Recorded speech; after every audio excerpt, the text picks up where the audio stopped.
This hearing of the Task Force on Declassification of Federal Secrets will come to an order. Welcome, everyone. Without objection, the chair may declare a recess at any time. Additionally, without any objection, the following members are waived onto the task force for the purpose of questioning witnesses at today's hearing: Representative Biggs of Arizona, Representative Begich of Alaska, Representative Ogles of Tennessee, Representative Titus of Nevada, and Representative Moskowitz of Florida. There are no objections. I recognize myself for the purpose of making an opening statement. Good morning and welcome to the hearing regarding UAP disclosures. For too long, the issue of unidentified anomalous phenomena, commonly known as UAPs, has been shrouded in secrecy, stigma, and in some cases, outright dismissal. Today, I want to state clearly that this is not science fiction or creating speculation. This is about national security, government accountability, and the American people's right to the truth. I have spoken now to a number of whistleblowers from the military, to include the infamous Eglin Air Force Base incident that occurred when myself and former Representative Matt Gaetz, as well as Representative Burchett, followed up on a lead from multiple active duty Air Force pilot whistleblowers that alleged that the United States Air Force was covering up UAP activity at Eglin Air Force Base. We have heard from a number of whistleblowers, specifically military pilots, that the reason for not coming forward publicly is out of fear that speaking out would cost them their flight status and potentially their careers. This is unacceptable. We cannot protect our airspaces if our best trained observers are silenced. We cannot advance science if we refuse to ask questions. And we cannot maintain trust in government if we keep the American people in the dark. Now, Congress has tried to fix this problem. Congress tried to create formal channels through the All-Domain Anomaly Resolution Office, also known as AARO, and the Intelligence Community Inspector General for service members and officials to make disclosures. But the reality, the reports come in are often to brush aside, slow-walked, or met with skepticism rather than serious investigation. Recently, the former AARO director, known as Sean Kilpatrick, attacked our witnesses and members on this committee. It should be noted that he's a documented liar and brings into question what his purpose at AARO really was if it was not to follow up on investigations and disclose his findings to members of Congress. A former Deputy Assistant Secretary of Defense for Intelligence, Chris Mellon, described a report published by AARO that found no evidence that any USG investigation, academic-sponsored research, or official review panel has confirmed any sighting of UAP-represented extraterrestrial technology. As the most error-ridden and unsatisfactory government report I can recall reading during after decades of government service. Mellon further noted that this was a first error report submitted to Congress without the Director of National Intelligence's sign-off, and seemingly excluded input from any scholars or experts who have studied or written extensively about this topic, as would normally be in any other case in this field. Mellon determined that this report failed to fulfill the congressional mandate under which it was required, omitted entire agencies with known investigations or activities related to UAPs, and omitted any discussion of efforts to hide classified or unclassified information about UAP. Such efforts were unaddressed by the report, despite the existence of agency records and investigations concurring with them, including those at U.S. Customs and Border Protection. If we set up offices and oversight bodies only to let them become graveyards for testimony, or worse yet, ruses for pretending to investigate when in actuality there was no follow-up, then we are not doing our jobs. In recent months, Congress has also been presented with evidence that points to technologies that, to our knowledge, are beyond our current capabilities.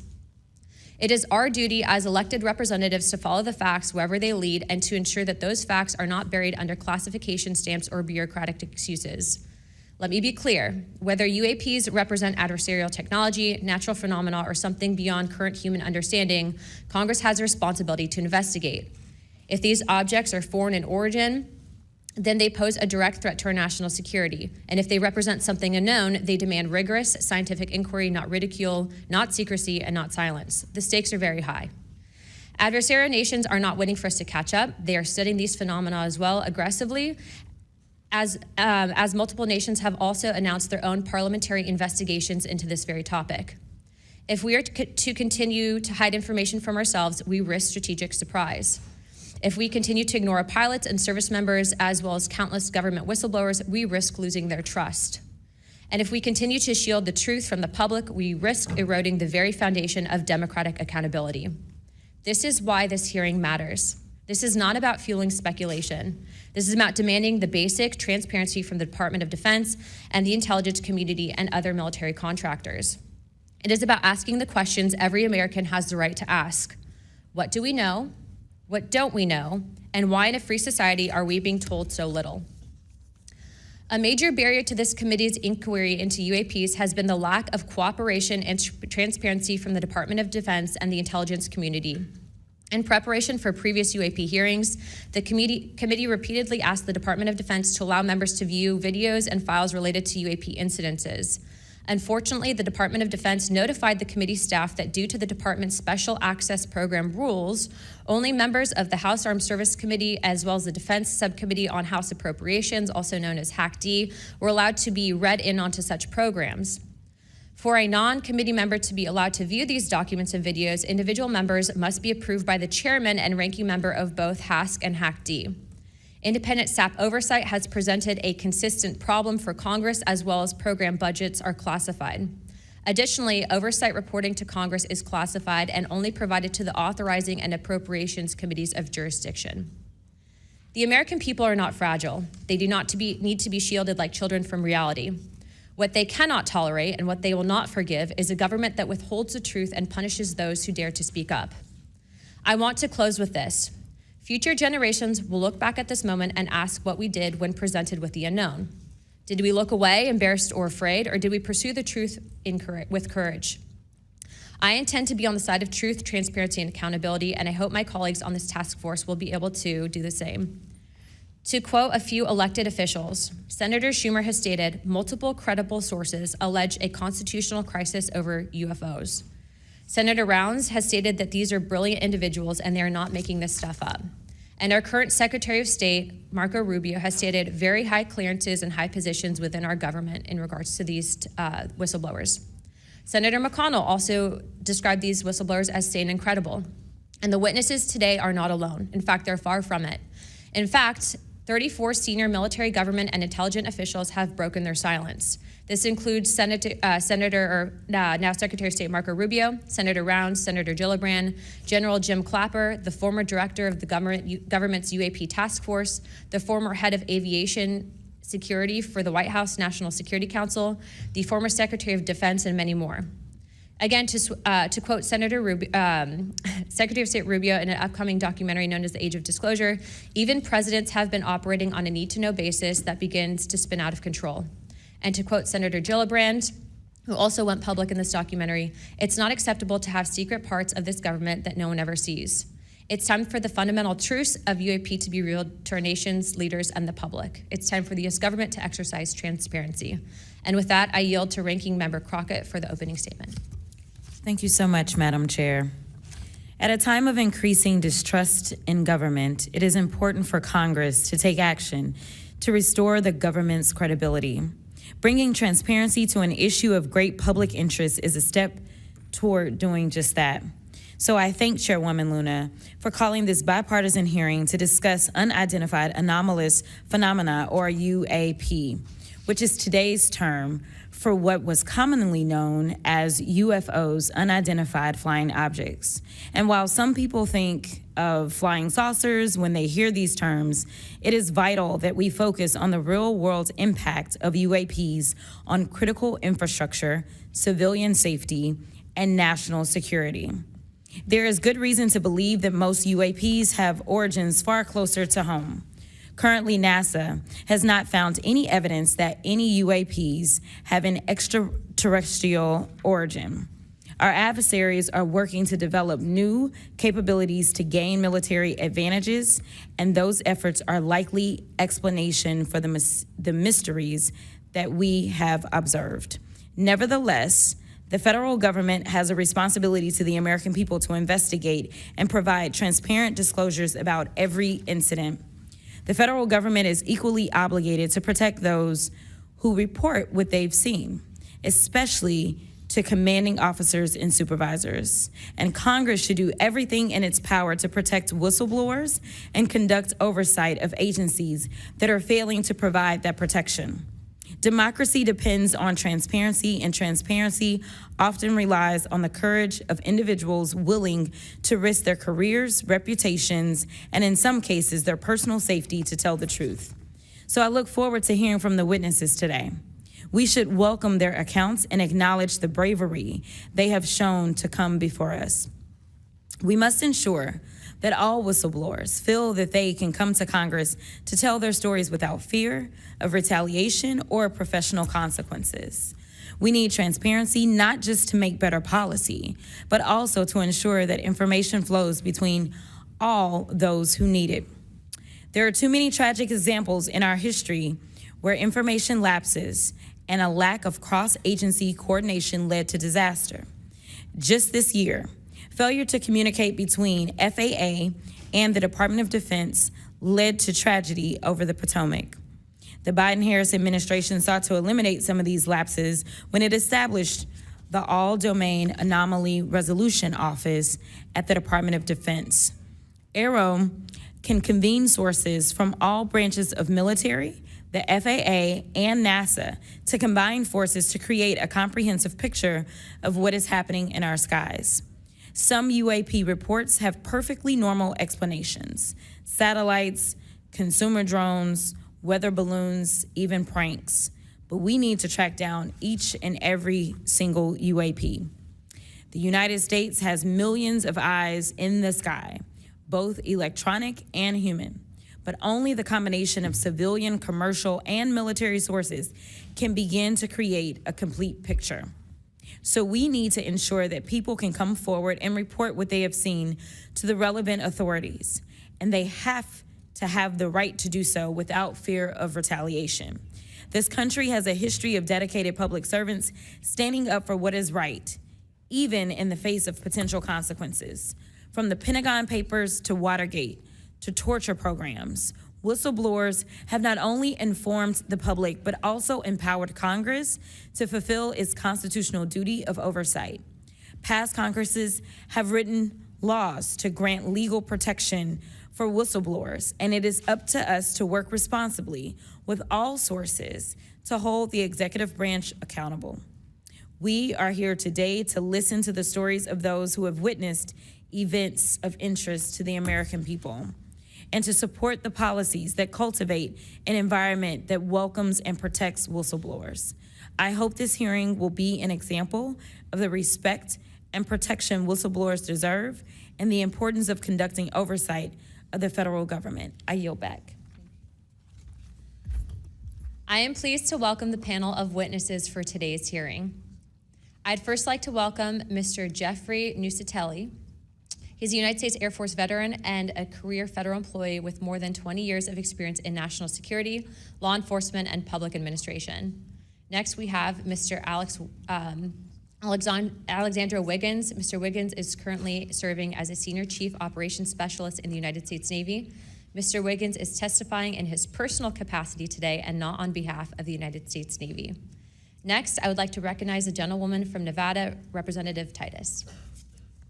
Thank you very much, Madam Chairman, ranking members, for allowing me to sit with you on this panel today. I'm honored to be able to introduce a witness here who is from my district, George Knapp, who has been the definitive expert and reporter on this topic that you're exploring today, UAPs or UFOs. George is a longtime friend, I'll say that up front, but a very respected journalist and a recognized expert in this field nationally and internationally. Just a little something about George. He came to Las Vegas in 1979 and joined KLS television station as a general assignment reporter in 1981. Since 1995, he's been the chief investigative reporter for that channel. He also hosts a national radio show you can listen to on Coast to Coast AM, which covers many of the paranormal topics that y'all are discussing. Over the years, George has been, as I said, recognized for his work. He's been honored with the Peabody Award, the DuPont Award, the Edward Murrow Award, and 27 different regional Emmys for his investigative reporting. Indeed, he has told Nevada's story with clarity, with objectivity, and with integrity. So I know that his testimony today is going to be of great interest and value to this committee. So thank you very much. Next, we have Mr. Dylan Borland. Mr. Borland is a United States Air Force veteran and has a long career in federal service. And finally, I'd like to introduce Mr. Joe Spielberger, a senior policy counsel at the Project of Government Oversight. Pursuant to Committee Rule 9G, the witnesses will please stand and raise their right hand.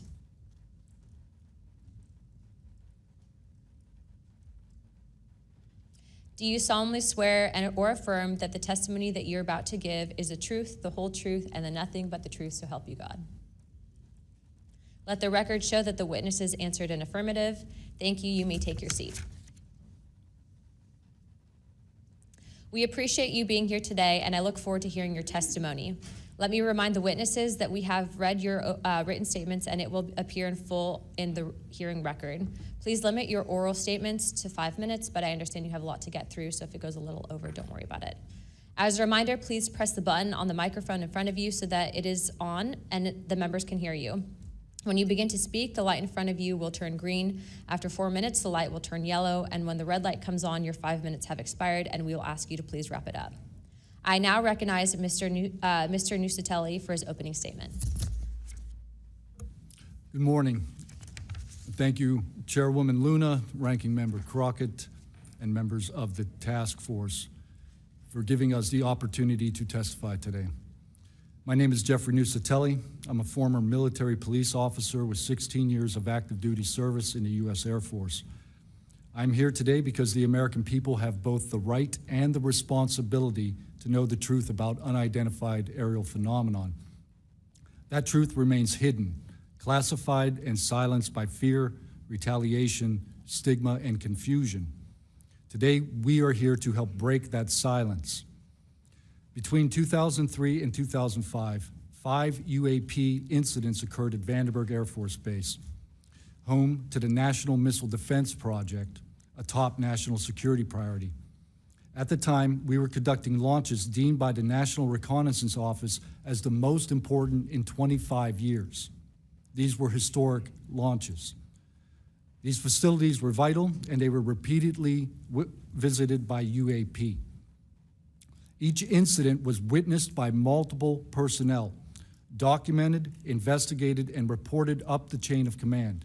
We sent information up, but we got no guidance down on how to handle these events. I personally witnessed one of these events and investigated others as they occurred. 6 other service members have provided me with the information that I will share with you today. The incursions began on October 14th, 2003, when Boeing contractors reported a massive glowing red square silently hovering over 2 missile defense sites. After several minutes, it drifted further east onto the base and vanished over the hills. This event, now known as the Vandenberg Red Square, was referenced by Representative Luna at the first hearing on this topic. Official Air Force records of this event are in possession by Aero and the FBI. Later that night, while I was on duty, security guards at a critical launch site reported a bright, fast-moving object over the ocean. I responded to the incident. Chaos ensued over the radio as the object approached rapidly. I heard my friends screaming, "It's coming right at us, it's coming right for us, and now it's right here." Moments later, I heard them say that it had shot off and was gone. When I arrived on scene, I talked to 5 shaken witnesses who described a massive triangular craft larger than a football field that hovered silently for about 45 seconds over their entry control point before shooting away at impossible speed. About a week later, another patrol reported a light over the ocean behaving erratically. Believing it might be an unannounced aircraft, they declared an emergency, and an armed response force responded. Before the forces could arrive, the object descended and either landed or hovered on our flight line and then took off again at impossible speed. The witnesses to this event were threatened and intimidated afterward. They were told to keep quiet and think about what they were reporting. After that, things did get quiet until about 2005, when another patrol reported a massive triangular craft larger than a C-130 silently floating over the installation. He watched it for a few minutes. It traveled west and disappeared into the night. And then I had my own encounter, again in 2005. I was off duty, sitting in my backyard with two other police officers when we noticed what first appeared to be a satellite in orbit, but it wasn't acting like a satellite. The light was strange, it was pulsing, and then it started to maneuver. It dropped in elevation.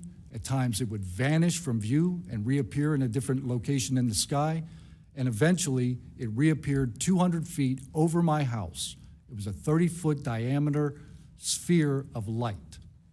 My friends and I watched it for a moment, and then it gently accelerated and traveled up and disappeared into the stars.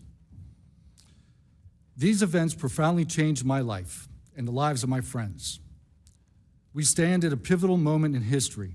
The question is no longer whether these events are real, but whether we have the courage to face them. True leadership requires vision, a willingness to confront the unknown with transparency and resolve. So I ask the Congress to help we, the people, enact this vision. There are three goals: fund independent research and treat UAP study with the same seriousness as we would any other scientific field. 2, end secrecy and overclassification. Transparency is the foundation of truth. Without it, witnesses like us are dismissed. 3, protect the witnesses.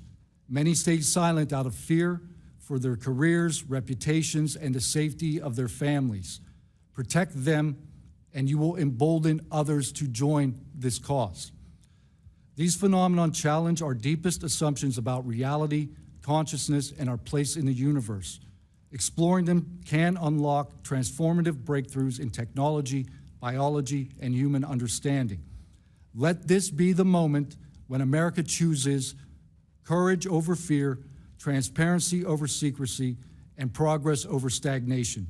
Let's show the world that our nation leads not only through strength, but through fearless pursuit of the truth. Thank you. Thank you, Mr. Nucatelli.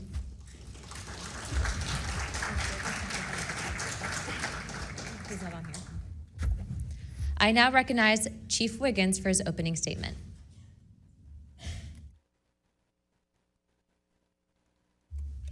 Please press your button. Thank you. Good morning, Chairwoman Luna, Ranking Member Crockett, and members of the task force and the committee. Thank you for the opportunity to testify today. My name is Alexandro Wiggins. I'm an active duty U.S. Navy Operations Specialist, Senior Chief Petty Officer, father of 3, and dedicated American testifying today in my personal capacity. The views I share are my own, and I do not represent the official positions of the Department of the Navy or any subordinate organization. On the evening of February 15th, 2023, at approximately 19:15 PST, in the Whiskey 291 warning area off the coast of Southern California, I was serving on board USS Jackson. During that period, I moved between the Interior Communications Center, ICC-1, and the bridge wing, correlating the sensor picture with visual observations, part of my routine responsibilities for surface and air picture management. What I observed and what our crew recorded was not consistent with conventional aircraft or drones as they appear on our system.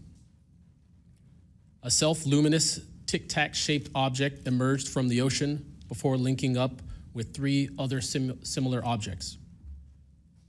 The 4 then disappeared simultaneously with a high synchronized, near instantaneous acceleration. I observed no sonic boom and no conventional propulsion signatures, no exhaust plume, no control surface articulation on the Sapphire image system. Shortly after the synchronized departure, radar tracks dropped. These observations were multi-sensor and recorded inside of ICC-1 with time location overlay visible in our source frames that have been made public by journalists. From my experience operating in this region over many years and consistent with our public characterized encounters, unidentified objects reoccur in United States operation areas off Southern California. That fact alone does not tell us what they are, but it does argue the systematic stigma-free reporting and for the preservation of sensor data so analysts can evaluate safe and intelligence implications with rigor. I want to underscore 3 points for the task force and the committee. Aviation and maritime safety. When crews and watchstanders observe objects that maneuver or accelerate in ways that does not match known profiles and do so near our ships and aircraft, that is first and foremost a safety issue.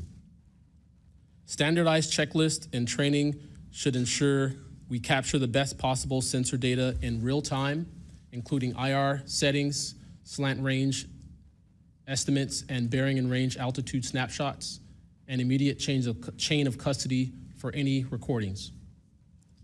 Reporting without stigma, protection without retribution. Sailors need to know that reporting UAP encounters will not harm their careers. Congress can help by reinforcing witness protection and by directing the relevant office to maintain confidential, destigmatized channels for service members who step forward with data. Declassification and transparency where possible. The task force declassification mission is directly relevant here. Where operational security permits releasing metadata preserved sensor excerpts or at least technical summaries would improve public trust and accelerate outside scientific scrutiny. That includes, when feasible, the time geo-reference IR frames and radar parameters needed for independent analysis. To be clear, I am not here to make claims beyond my lane. I am here to provide a firsthand account of what I saw, what our systems recorded, and why it matters for safety, for intelligence, and public confidence. My request to you is practical. Help us capture, protect, fairly evaluate the evidence, and provide a safe pathway for those in uniform to report it. In closing, I want to thank the committee and the task force for holding this hearing and for placing this discussion in a forum where evidence can be examined carefully and openly. I appreciate your attention and stand ready to answer your questions. Thank you. Thank you, Chief.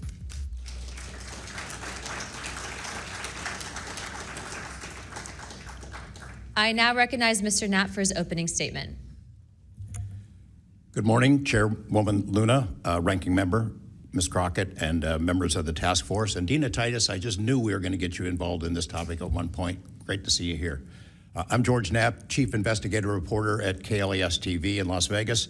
I began my pursuit of this weird mystery way back in 1987, and for 38 years, I've always approached this as a news story. It's not a matter of faith or belief. To me, it's a story, and it's an important one. I'm proud to be here alongside these witnesses today, men who have seen strange things and stepped forward to tell the world about it. Whistleblowers and witnesses who step up are routinely insulted, belittled, or worse. They risk their reputations, their careers, their clearances, their livelihoods, and sometimes much more than that, even their freedom. I know that one of the goals of the task force here is to figure out ways to protect whistleblowers and witnesses, and it's a tall order because so many of the things that happen to witnesses like these are extra legal. They're carried out by persons unknown, as Mr. Dave Grush, sitting up at the top of the room, knows all too well, including events in recent days that have happened to him. I want to share a couple of things that I've learned along the way on this long journey, and I submitted most of that in written form because I estimate that my statement here today would take about 4.5 hours, so I'm going to try to jump over and touch on the more important salient points. I submitted a detailed written statement for the record, and we'll go into a lot of that here, but the public has been told over and over since the late 40s, there's nothing to worry about here. These mysterious craft seen by millions of people in the skies, in the oceans, over the land are not real. They're not a threat. The witnesses are wrong. They're crackpots. Don't believe it. That changed for me. What got me hooked is the paper trail. Documents that were squeezed out of the U.S. government after the FOIA, Freedom of Information Act, became the law of the land. And those documents paint a much different picture than what the public, the press, and Congress have been told over many years. The documents from military and intelligence personnel behind closed doors admit that, quote, these things are real. They're not fictitious. They can fly in formation, they're evasive, and they outperform any aircraft known to exist, including ours. The public, of course, as I said, has been told something much different. You know, back in 1989, I reported about a guy named Bob Lazar, who claimed that he worked at a facility dubbed S4 out in the Nevada desert, very near to Area 51. He said he was part of a reverse engineering program. He said there are alien craft that will be taken apart to figure out how they operated out there, and that was a pretty tall order. I had clearly taken a dive into the deep end of the pool there. But in the years since then, I've interviewed dozens of other people, and I've detailed what their testimony has been in the written statement. They include Senator Harry Reid, Senator Howard Cannon, also of Nevada, a guy named Al O'Donnell, who was the first general manager of EG&G in Nevada, which managed the Nevada test site, which blew up hundreds of nuclear weapons. There's a guy named Dr. James Lakatsky, who was a career scientist with the Defense Intelligence Agency, who was the guy who initiated a program called OSAP, Advanced Aerospace Weapons Systems Application Program, which is, as far as we know, the largest acknowledged UFO program ever funded by the U.S. government, which put together an amazing pile of information that members of this committee and the world, most of which they have never seen. The DIA still hasn't released 95% of what was prepared by that program at a cost of millions and millions of dollars. The one name I do want to bring up in this session, though, is Robert Bigelow. So looking into the idea of crash retrievals and reverse engineering, while OSAP, that program, was active, the DIA's contractor, Robert Bigelow of Las Vegas, made a bold attempt to acquire physical proof of UFO crashes. It's been widely reported and suspected that Lockheed Martin is one of the contractors, the defense contractors, that has held this stuff, stored it away in secrecy, and tried to figure out how it works. I have confirmed on the record that Robert Bigelow and a trusted colleague from OSAP met with and negotiated with senior executives at Lockheed Martin and hammered out a deal wherein Bigelow's company, Bass, would receive a quantity of unusual material that had been stashed away and protected at a facility in California. That material was not made here. I want to move on now to the Russia files, because that was going to be sort of the central impetus of what I was going to talk to you about today. Back in the early 90s, I got into Russia, met with a number of their defense officials, Ministry of Defense and others, who confirmed for me that Russia had been doing the same thing that the United States had been doing, that is, secretly studying UFOs while publicly saying something completely different. The documents and interviews that I obtained and have now shared with this task force show that the USSR launched what is almost certainly the largest UFO-UAP investigation in the world. The first phase of that was an order was sent out to the entire USSR military empire that every unit, you see anything strange in the sky, a craft, an orb, something unusual, you had to gather all the evidence, collect testimony from the witnesses, look for physical evidence, and all of that information went into one program at the Ministry of Defense. Thousands and thousands of these reports came in. A lot of them were first routed to the KGB, but then back to another program that came after this collection effort called Thread 3. And Thread 3 was an analysis program. We have provided to the committee the documents of what they were trying to do, and essentially they were trying to build their own UFOs. They were using the information from their observations and studies to try to figure out the technology. The guy who was in charge of that program, Colonel Boris Sokolov, told me that their goal was to basically develop technology that would be superior to anything we had, based on what they learned from UFOs. Mr. Knapp, just in the name of time, Sure. To my understanding, did you have anything you wanted to submit for Congress to see in this committee? I have submitted those documents. Would you like to play any videos? Do you have a video that you would like to play? I don't think it's for me to play. No, that was for Alexander. Yeah, Alexander's video. Okay. You could play it, he could narrate it. Okay, we can, in the name of showing that video to everyone on the task force, we'd like to play that video at this time. Sure.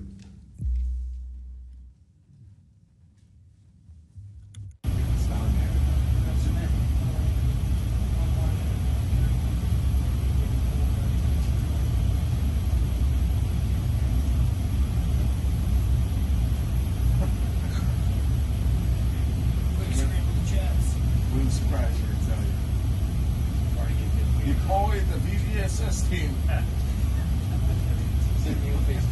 like 22,000 feet.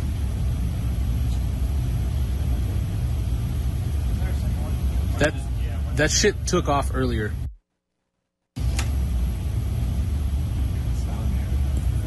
If we can get rid of the audio real quick. Mr. Wiggins and Mr. Knapp, we'll get back to what that video was in a moment, but we just want to make sure that it was entered into the record, as well as all the documents. Those will be able to be publicly found for everyone in the country to view. If we could, Mr. Knapp, we'll continue on the line of questioning, but I'm going to move on to Mr. Borland's opening statement. Good morning, members of the task force and the committee. I would like to express my gratitude for being invited to testify to the current task force created under the People's Chamber and the American public. As an American citizen, veteran, and intelligence community professional, it is an honor and a privilege to serve under oath before you on behalf of our country. I speak for myself and no former agency or company I have been previously affiliated with. My name is Dylan Borland, a former 1N1 geospatial intelligence specialist for the United States Air Force in an active duty enlisted capacity from 2010 to 2013. I've also been employed with BAE Systems and Intrepid Solutions as a senior analyst, expert in analyzing video, radar, and advanced electro-optical imagery for official identification of aerial order of battle, as well as naval and ground order of battle. I'm a federal whistleblower, having testified to both the ICIG and ARROW with direct firsthand knowledge of and experience with craft and technologies that are not ours and are reportedly operating without congressional oversight. Because of my direct knowledge of the reality of certain legacy UAP programs, my professional career was deliberately obstructed, and I have endured sustained reprisals from government agencies for over a decade. From 2011 to 2013, I was stationed at Langley Air Force Base, Virginia, conducting 24-hour operations via manned and unmanned aerial vehicles for Special Operations Forces in the global war on terror. During the summer of 2012, my team was on standby for weather, and I returned to my barracks on base, and at approximately 01:30, I saw an approximately 100-foot equilateral triangle take off from near the NASA hangar on the base. The craft interfered with my telephone, did not have any sound, and the material it was made of appeared fluid or dynamic. I was under this triangular craft for a few minutes, and then it rapidly ascended to commercial jet level in seconds, displaying zero kinetic disturbance, sound, or wind displacement. Some years after that experience, I was further exposed to classified information from the UAP legacy crash retrieval program through a sensitive position I held within a special access program. During this time, intelligence officers approached me in fear for their own careers, citing misconduct within these programs and similar retaliation that I was already enduring at this time. These issues include medical malpractice committed by Veterans Affairs staff, denial of work I performed while enlisted in the United States Air Force, forged and manipulated employment documents, workplace harassment, including colleagues being directed to not speak with me, manipulation of my security clearance by certain agencies, blocking, delaying, and ultimately removing my ability to be employed within the IC. The retaliation I face and the retaliation against individuals I know who worked in these programs is what convinced me in March 2023 to become a whistleblower. I came forward out of concern for people's lives and to ensure I did everything I could to let our elected representatives know the truth about what is really happening in the executive branch. At the end of March 2023, I agreed to meet with ARROW following the suggestion of other federal officials believing it was what our nation required of me. I had reservations with ARROW due to assessments they were reporting publicly at the time as a misrepresentation of the truth. Because of these concerns, I did not share sources and methods information in order to protect current and former federal personnel who had firsthand exposure to technologies of unknown origin. I did not want anyone to face further retaliation beyond what they had already endured. And unfortunately, a staff member ended up getting in some trouble because of that. After David Grush testified under oath in the summer of 2023 and provided historic disclosure, I was then asked to go to the ICIG and did so in August 2023. It was very clear early on during my intake interview, which was video recorded under oath, that the objective was to solely assess how much I know and not move forward with an investigation with new information I provided them. The aftermath of that IG complaint still troubles me to this day. Since my ICIG complaint, I've been prevented from resuming prior employment and can confirm I'm still blacklisted from certain agencies within the intelligence community. In addition, multiple agencies attempted phishing attacks to assess what I had divulged to the Inspector General, including being asked to disclose details of my ICIG complaint during a CI polygraph for a position unrelated to UFO UAP matters as recently as November 2024. As I sit before you today, I and many other whistleblowers have no job prospects, no foreseeable professional future in a nation every single one of us came forward to defend. Numerous individuals have come forward in various ways to reveal the truth of the UAP reality as patriots and defenders of our nation. Yet many feel discarded, isolated, hopeless, separated from the country they serve. Efforts to rectify this situation for all whistleblowers have been difficult and troubling. And to my fellow whistleblowers and officials who know this information, I offer you my apology, something that I have never gotten, and I'm giving it to you. I swore an oath to the Constitution of the United States, an oath that demands truth and transparency for our democratic republic to function.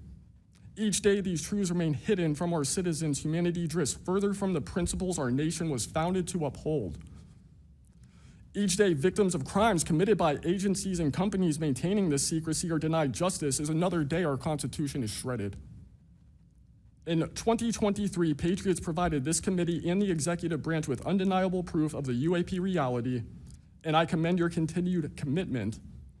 The future of humanity is one which we either travel to the stars or regress to the Stone Age with this technology. My career has been to deliver critical information to decision makers. Your role as elected by your representatives is to act on it. The time to act is now. Thank you.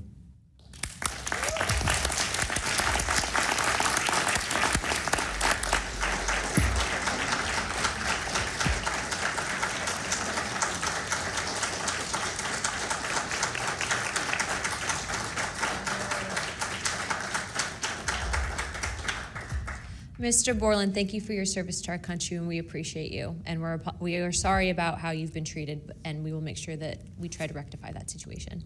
Thank you, ma'am. Mr. Spielberger, please, your opening remarks.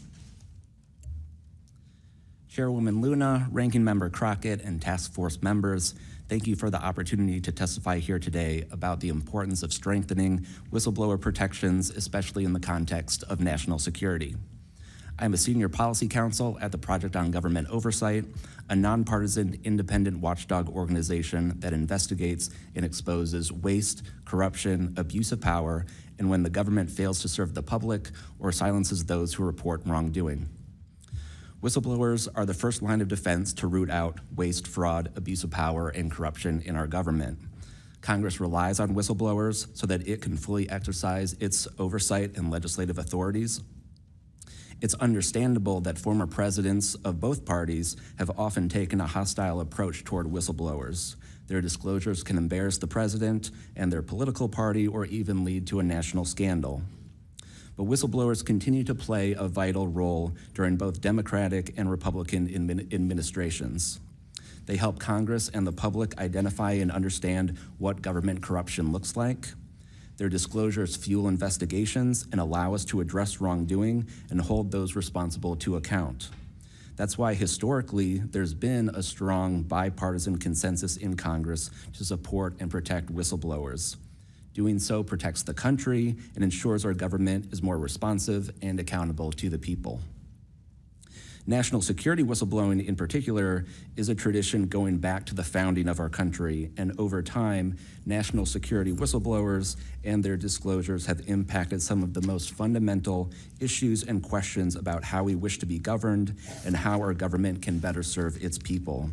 From the role the U.S. plays around the world to holding powerful actors accountable, government ethics and transparency, human rights and civil liberties, executive branch authority, First Amendment freedoms of speech and dissent, freedom of the press, and the public's interest and right to know.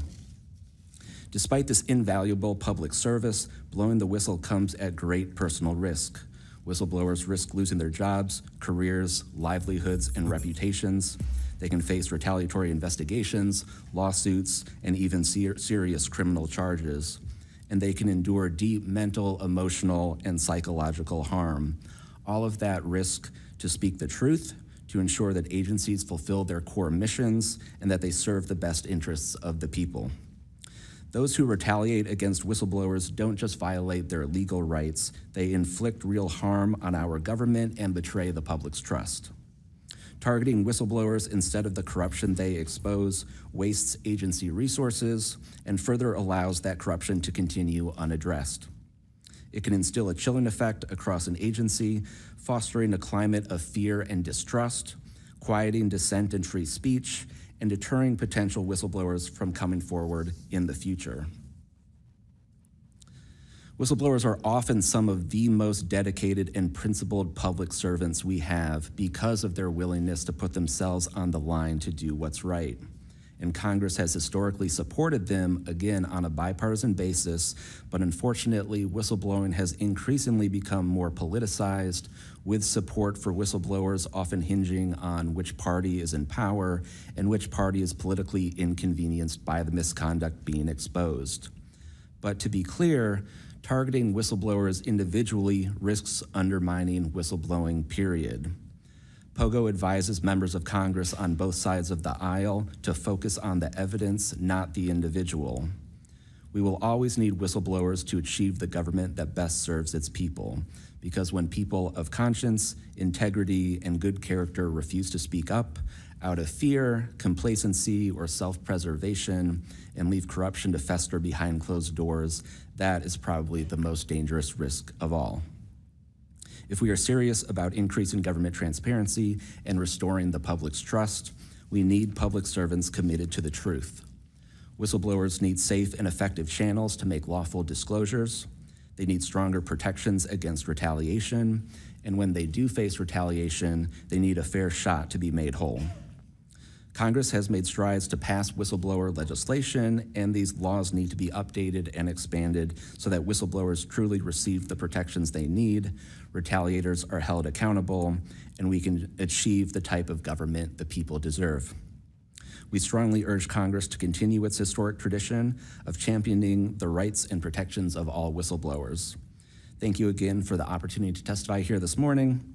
POGO is committed to working with you and the Oversight Committee to address these critical issues. I look forward to any questions.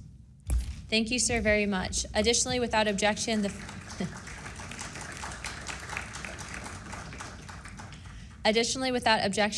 following members are waived onto the task force for the purpose of questioning witnesses at today's hearing: Representative Perry of Pennsylvania and Representative Grothman of Wisconsin. Sorry, what is it? Oh, no, Representative Biggs from Arizona. I already got you, but yeah, we're good. Without objection, so ordered. I now recognize myself for 5 minutes of questioning. Also, as my friend Mr. Moskowitz might have to go, would you like to go now? Okay, all right. Mr. Borland, in your testimony, you described witnessing large triangular craft while stationed at Langley Air Force Base in 2012. Can you explain what you observed in terms of size, behavior, and why you're confident it was not conventional technology? Great question, ma'am. So on the base, I lived in the barracks. There was a little smoke pit outside. I was there on the telephone and looking across to the flight line, and I see a white light pop up and stop about 100 feet in the air. I thought it was a weather balloon. I've seen tests from there before, weeknight, normal thing, not surprising. I actually finished my cigarette and I began walking up towards the flight line. There is a track, and because I was on 3 months of night work, I would walk the track at night when we were weather down. And as I began walking towards the light, towards the flight line and the track, the light then flies across the base, across the flight line, and as it flies to me, a triangle manifests around the light. I can't tell you if it's active camouflage. I can't tell you if it appeared around the light, but I can tell you that it was a white light and then it was a triangle. It stopped about 100 feet in front of me and approximately 100 feet above me. My telephone got extremely hot, completely froze, dead. I remember how thick it was. It was between 1 to 2 stories thick, equilateral triangle. I could never see the top of it, and the edges were 90 degrees. There were 4 lights in total, 1 light on each corner and a larger light in the center, 2 to 3 times the size of the corner lights. But what was really odd was the outside.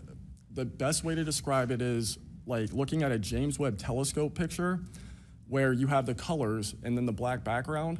So the craft itself was this black metallic flake paint, but on top of the craft was this gold, lava, plasma, some type of fluid going over and around the craft.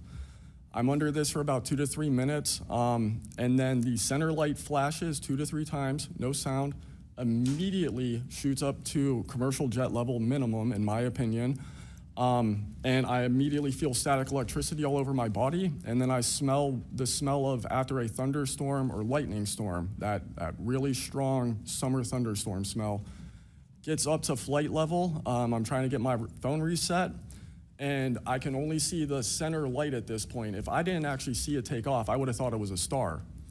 And then it hovers up there, and it begins to slowly move due east out over the Atlantic Ocean. I finally got my phone reset. The entire thing was about, from the time I saw the light pop up near the hangar until it took off out over the ocean, was about 15 minutes. And following up to that question, after you disclose this information to the intelligence community Inspector General, you're subject to phishing attempts and job blacklisting. How widespread do you think this is across the intelligence community for those who raise concerns regarding UAP programs? It's a difficult question to answer. I think prior to David Grush and people beginning this process of bringing people into awareness of the reality of these programs and certain things people have witnessed, probably extremely widespread.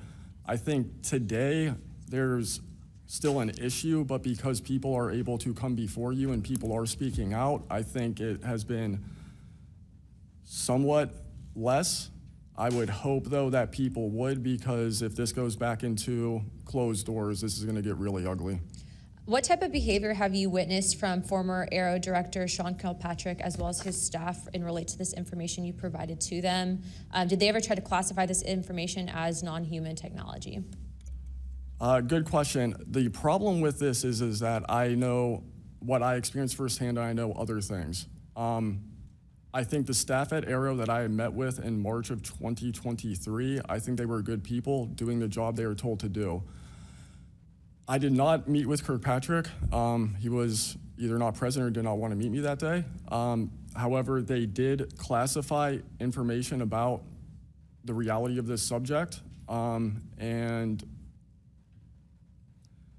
it was very concerning because in my Aero MFR, they had actually referenced a former staff member that was the one who told me to go there, and they probably shouldn't have done that. And real quick before my time is up, and we might go to second round of questioning just so you're all aware, how important, given everything that you've seen and experienced, is the UAP Disclosure Act of 2025 in restoring both public accountability and trust? I think very important. I would hope, though, that the 7-year window could be shrunk, my opinion, but very important. The truth needs to be known. Thank you very much. I now recognize Jared Moskowitz of Florida. Thank you, Madam Chairwoman. Thank you for allowing me to wave on to the committee. I remember, the last committee when we had a bunch of former military personnel folks that either served on bases, were pilots, or were in different programs experiencing knowledge. It made me recognize that the narrative has changed, right? It's politically convenient for the government if you all weren't military folks in suits. It would be much better if you pulled up in Winnebagos and were wearing hats. And so the picture of this, because that's important for the American people and how you tell a story, what the message looks like, and who the messenger is. So this is now the second or third committee where we have former military folks with impeccable records, with information and knowledge. And it's definitely clear on a bipartisan basis that we have to protect our whistleblowers. There's no doubt. And in a day in which it's really hard to tell what's true or not from a political standpoint. And so I don't really know what is true. I don't know on this subject. But I do know when we're being lied to. And we are definitely being lied to. There's just no doubt about that. Mr. Wiggins, I want to talk to you. I find your background and testimony compelling. When you first saw what you were looking at, what were your first thoughts? My first thoughts were, I think everything that I was told and taught as a kid and as growing adult no longer, was applicable. If I'm able to see something that I thought defies gravity in such a way, then what else could be possible? That was my first thought. So did you think what you were looking at was a weapons program that you were unaware of, or did you think what you were looking at was obviously some extraterrestrial piece of technology? Neither one of those crossed my mind. It was just. How about now? What do you think it is now? I'm not the expert. I think it. I want to be as skeptical as everyone else and just hope to know the information. Anyone in the U.S. government tell you what you were looking at to try to dissuade you from what you thought it was? No. So no one was like, oh, there was some anomaly with the technology. No one from the government did that? No one. How do you think you were treated when you reported this information or have talked about, the Tic Tac video is well out there. It's well reported. How were you treated? I've had no pushback at all. I haven't had anyone reach out to me or try to, dissuade me in either direction, militarily speaking. So I was treated fair, and I appreciate the Navy itself with assisting me with coming here to being able to testify. That's good. So what do you think the American people should take away from watching your video, right? Because when we watch it, obviously, right, we've never seen anything like that. It defies what we know to be technologically possible. What are we supposed to think? Someone's lying about something. Someone's hiding something, right? That's not normal what you looked at. I think what the American people should think when seeing that video, along with others before me, is that there is something out there and we should know as the people what it is. Right, and so let's eliminate possibilities. So they didn't come to you and say there was a technological error with what you were looking at. So we put that aside, right? They didn't say it was broken. So we look at that and we see something. So it's either a weapons program being reverse engineered by our governments or other governments, or it's nobody's government and it's not from here. Those are it. You agree with that assessment? I agree, one or the other. Mr. Borland, when you first experienced what you were looking at, what did you do next? Like, what was your next step after it had passed and you were done? I actually kind of laughed to myself and said, okay, so this exists as well. Worked in enough programs, been exposed to enough that I was like, okay, so this is a real thing.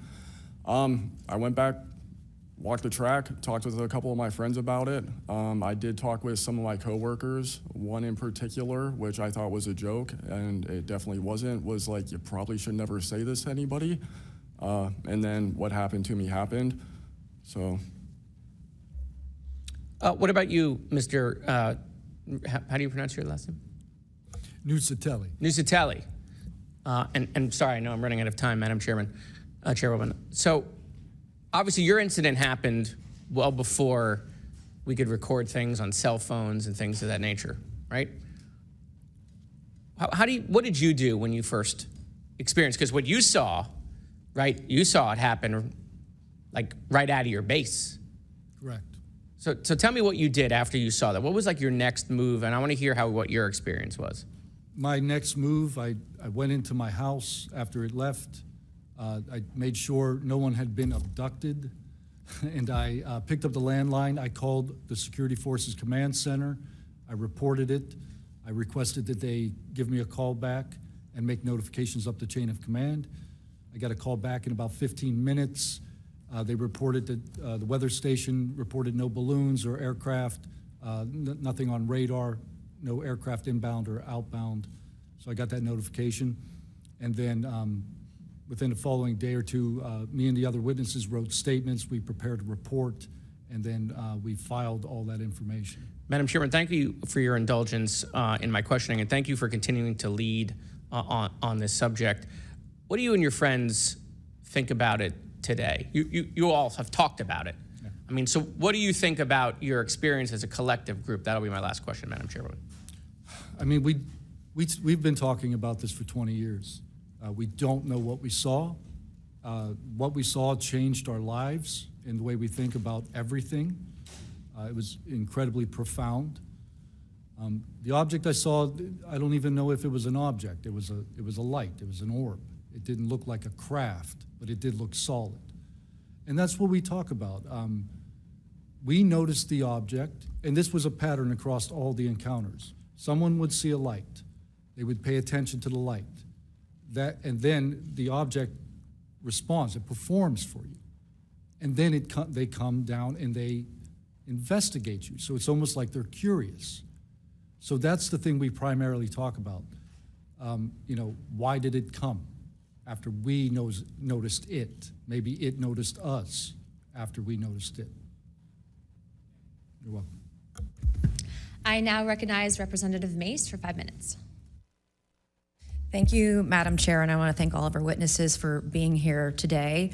Mr. Borland, I'd like to start with you and ask a few questions. Were there any other witnesses when you saw the equilateral triangle? Were there other witnesses that saw the same thing? Not to my knowledge, ma'am. At that point, the only people that would be awake is those of us that were doing operations for the GWAT and then security forces, so not to my knowledge. And do you think that, in your opinion, that the equilateral triangle was the U.S. government's technology? I did once upon a time, but knowing what I know now, I'll have to answer that question in a skiff probably. Well, my next question is, you teased us, so knowing what you know now means what? I know enough to know that if you want an answer to that question, go to Arrow. They have the answer. Do you think it was a foreign government? I do not, no. And Arrow was supposed to be disclosing. The last time I was in a skiff with Arrow, they said they were going to be doing disclosures. Had they been doing much of that? I don't have an answer to you you. I don't know. I know what Arrow reports publicly, and I know what I've been through. Yeah. And some of this stuff can be, I think, debunked, right? Sometimes there are weather balloons that look kind of a little funky, or drones or whatever, depending on the angle, direction, speed, etc. Are you scared for your safety? That's a complicated question. So being here today, if I say the wrong word, technically I can be charged with espionage. Espionage is a death penalty. Whistleblowers have faced it. John Kiriakou, for example. I am not scared for my physical safety in the sense of an agency or company coming to kill me, but I have no job. My career has been tarnished. You know, I'm unemployed, living off of unemployment for the next 3-4 weeks until that's gone. So it's a complicated question. Have there been stories leaked about your life to try to discredit you in the public eye? As of now, I don't know. We know they did that to Mr. Grush. I am aware, yes, ma'am. They leaked his private medical information, horrific things. It is. Okay, you said in your testimony earlier with the chairwoman, you know other things. I guess that has to be mentioned in a skiff. It would. The other things. It would, pending I'm even legally allowed to speak on it, and the people in the room are even legally allowed to hear it. And is that, would we need to know the compartmentalized word, like what the code word is, or the name of the program, the special access program, in order to even hear it? You have to know the word, right? I would suggest the name of it, right? I would suggest that to be asked to DNI Gabbard and work with her for that, because I can't give you the answer on what is the requirement. But this is what the U.S. government does, right? They compartmentalize the information. Only certain people know the name of the program, and if you don't know it, you can't get the information. If you don't have the name, you don't know what to ask for. Even when we're reviewing the budget, we go into a skiff, we look at DOD budget and the budget of like black box programs, and we don't know what we're looking at because we don't know what these programs are. Is it a way for the government to hide from Congress what's really going on and where the money's going? In my opinion, absolutely yes. You mentioned too in your testimony earlier that, quote, you went to speak with the government and they said somebody's name, a colleague's name, and you said they shouldn't have mentioned that staff person's name. What does that mean? A Senate staffer who is the one who helped me get to Arrow recommended me I go there, gave me the email and the phone number because I could not find that information at all at the time. In fact, I believe you guys have talked about how Arrow didn't even have a website for quite a period of time. We were told they were going to do disclosures, both what they've debunked, because some of it can be debunked, and then what they haven't been able to debunk. And to my knowledge, it hasn't been a thing. I only have 1 minute left, so Mr. Knapp, we were definitely going to you. Watch every documentary. You guys have done you and Jeremy have done a terrific job. I usually have more questions than I have answers. I think we all do, and you guys are doing a terrific job to bring information to the public. Do you think that any of this is a psyop by the U.S. government? Entirely possible. I mean, our government and other governments have admitted that they've tried to use UFOs to cover secret projects. But I think they also do some reverse engineering of those claims. So years after people start seeing UFOs over Area 51, for example, they come up with the story, oh yeah, that was, we planted that story. So I read in a major newspaper just a couple of weeks ago, they planted this story. An Air Force colonel went out into the desert, went to a bar at Rachel and gave them some fake UFO photos. And that's how the whole story about Area 51 started, which is preposterous. Yeah, and I didn't even get to the crash retrieval program stuff yet, Ms. Chairwoman. There's just so much. Okay, thank you so much for your time today. I wish we had more time. Thank you, Madam Chair.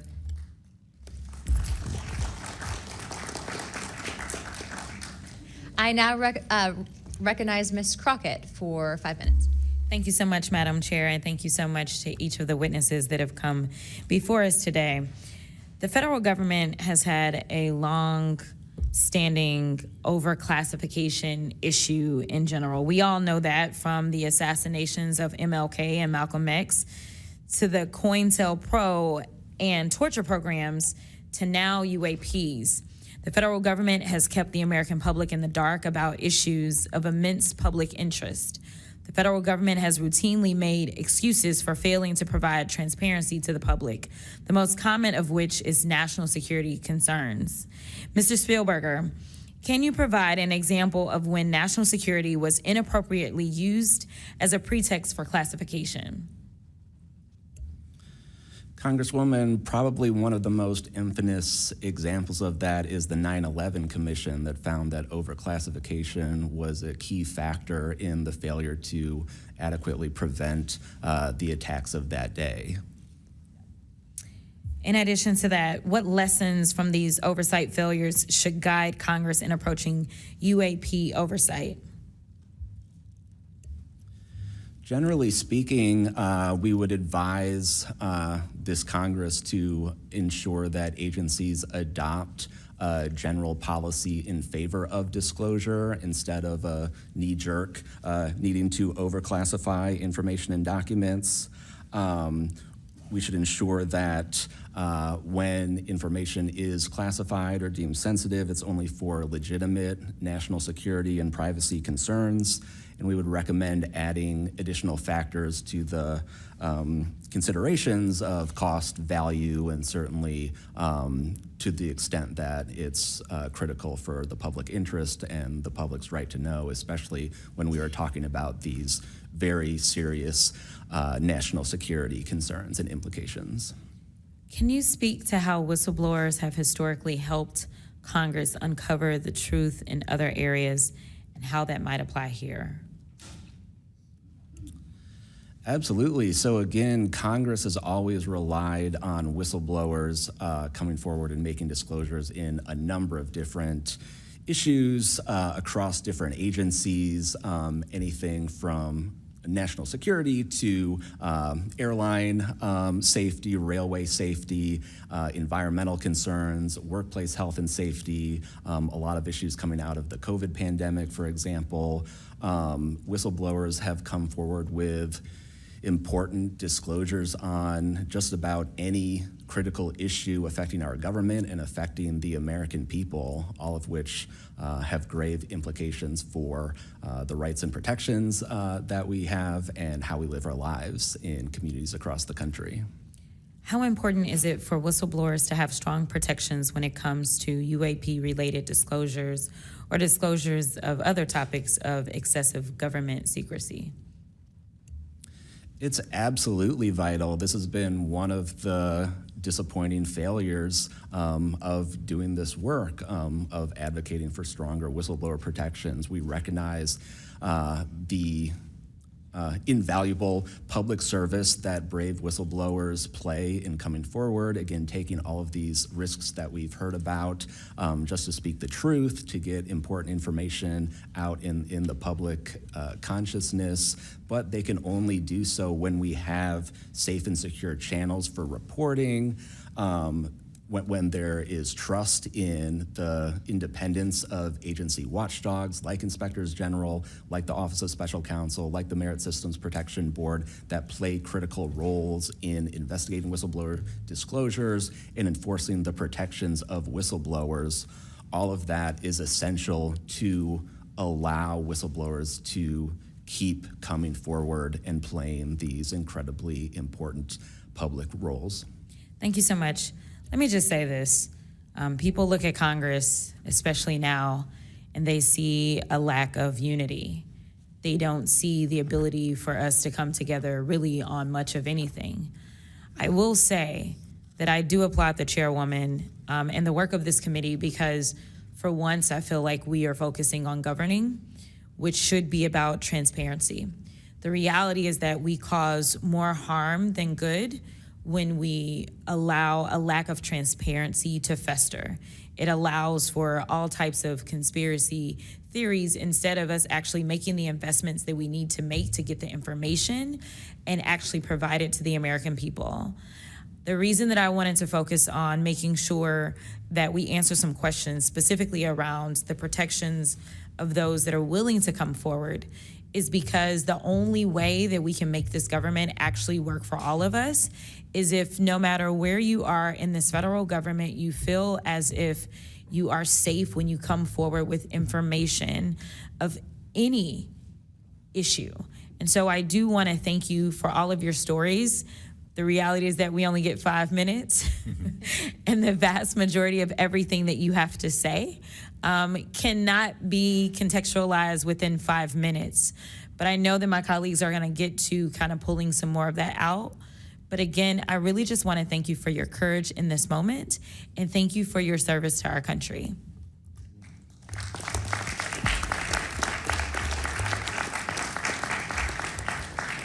I now recognize Mr. Burchett from Tennessee for 5 minutes. Thank you, Chair Lady, and thank you, Ranking Member Crockett.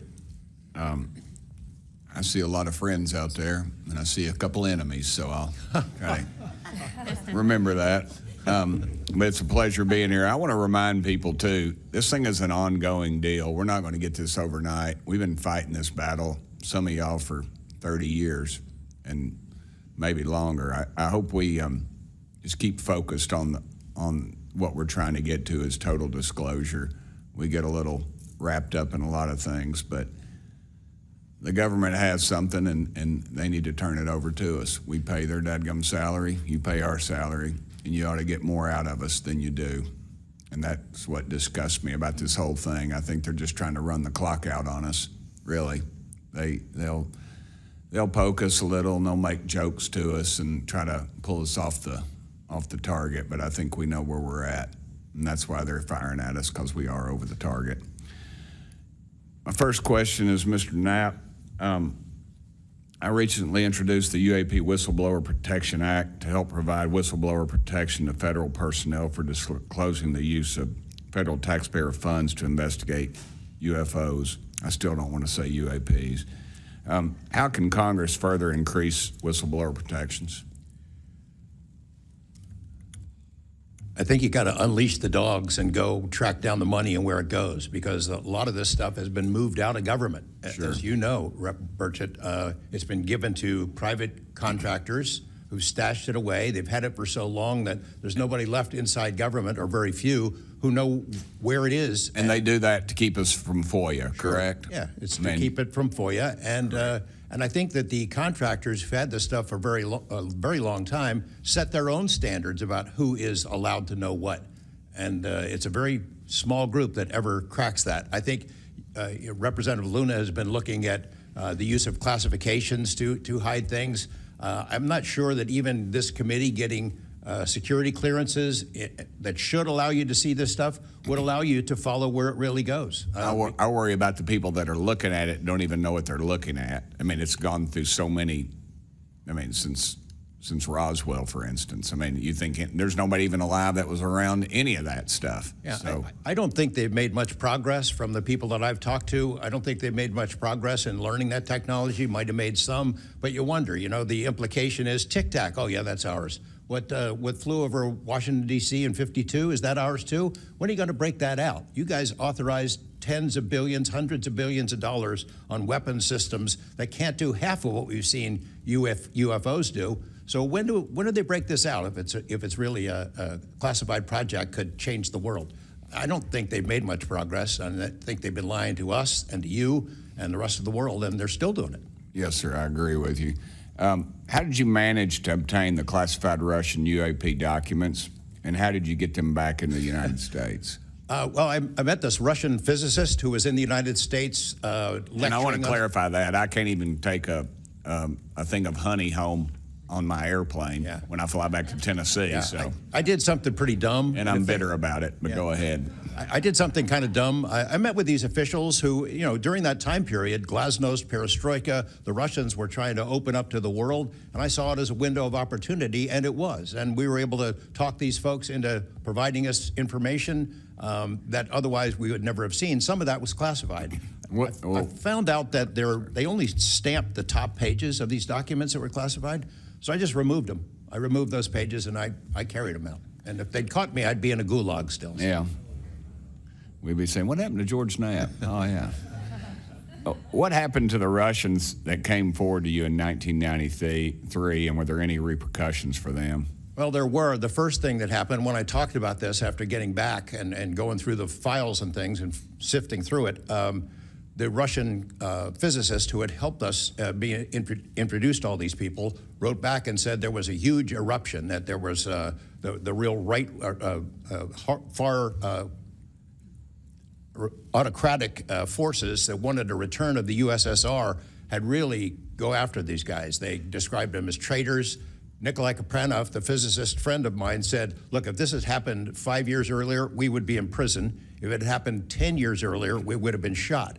Right. Luckily, at that point, Putin was not in power, but none of those people that we talked to on that trip in 1993 would ever talk to me again. I went back in 1996, and it was like I had the plague. I spoke to different people, but they were scared. And eventually, the story was spun where the Ministry of Defense officials who gave us this information were described as ufologists who said there was nothing really significant to these files. They didn't really find anything a big deal. And I can tell you, you'll see those files that I shared with you, they did find stuff.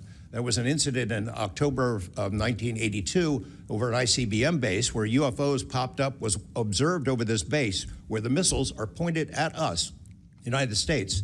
These UFOs perform incredible maneuvers. They split apart, they fuse back together. They'd appear and disappear, and right at the end of this 4-hour period, the launch control codes for the ICBMs lit up. Something entered the correct codes. The missiles were fired up and ready to launch, and they could not shut it down. The Russian officers were panicking. The UFOs they disappeared. The launch control system goes back to normal. Colonel Sokolov and his team came in, took the thing apart, could not figure out what it was. It wasn't a power surge or EMPs or some of the baloney excuses that our country has given for similar events involving our nuclear missiles. They thought it was a message from wherever the UFOs were from. And that's a chilling thing. I mean, we were a couple of seconds away from World War III starting, and the UFOs were responsible for it. All right, I'm out of time, but real quick, who are the contractors that have this material, the corporations? Well, one of them is Lockheed.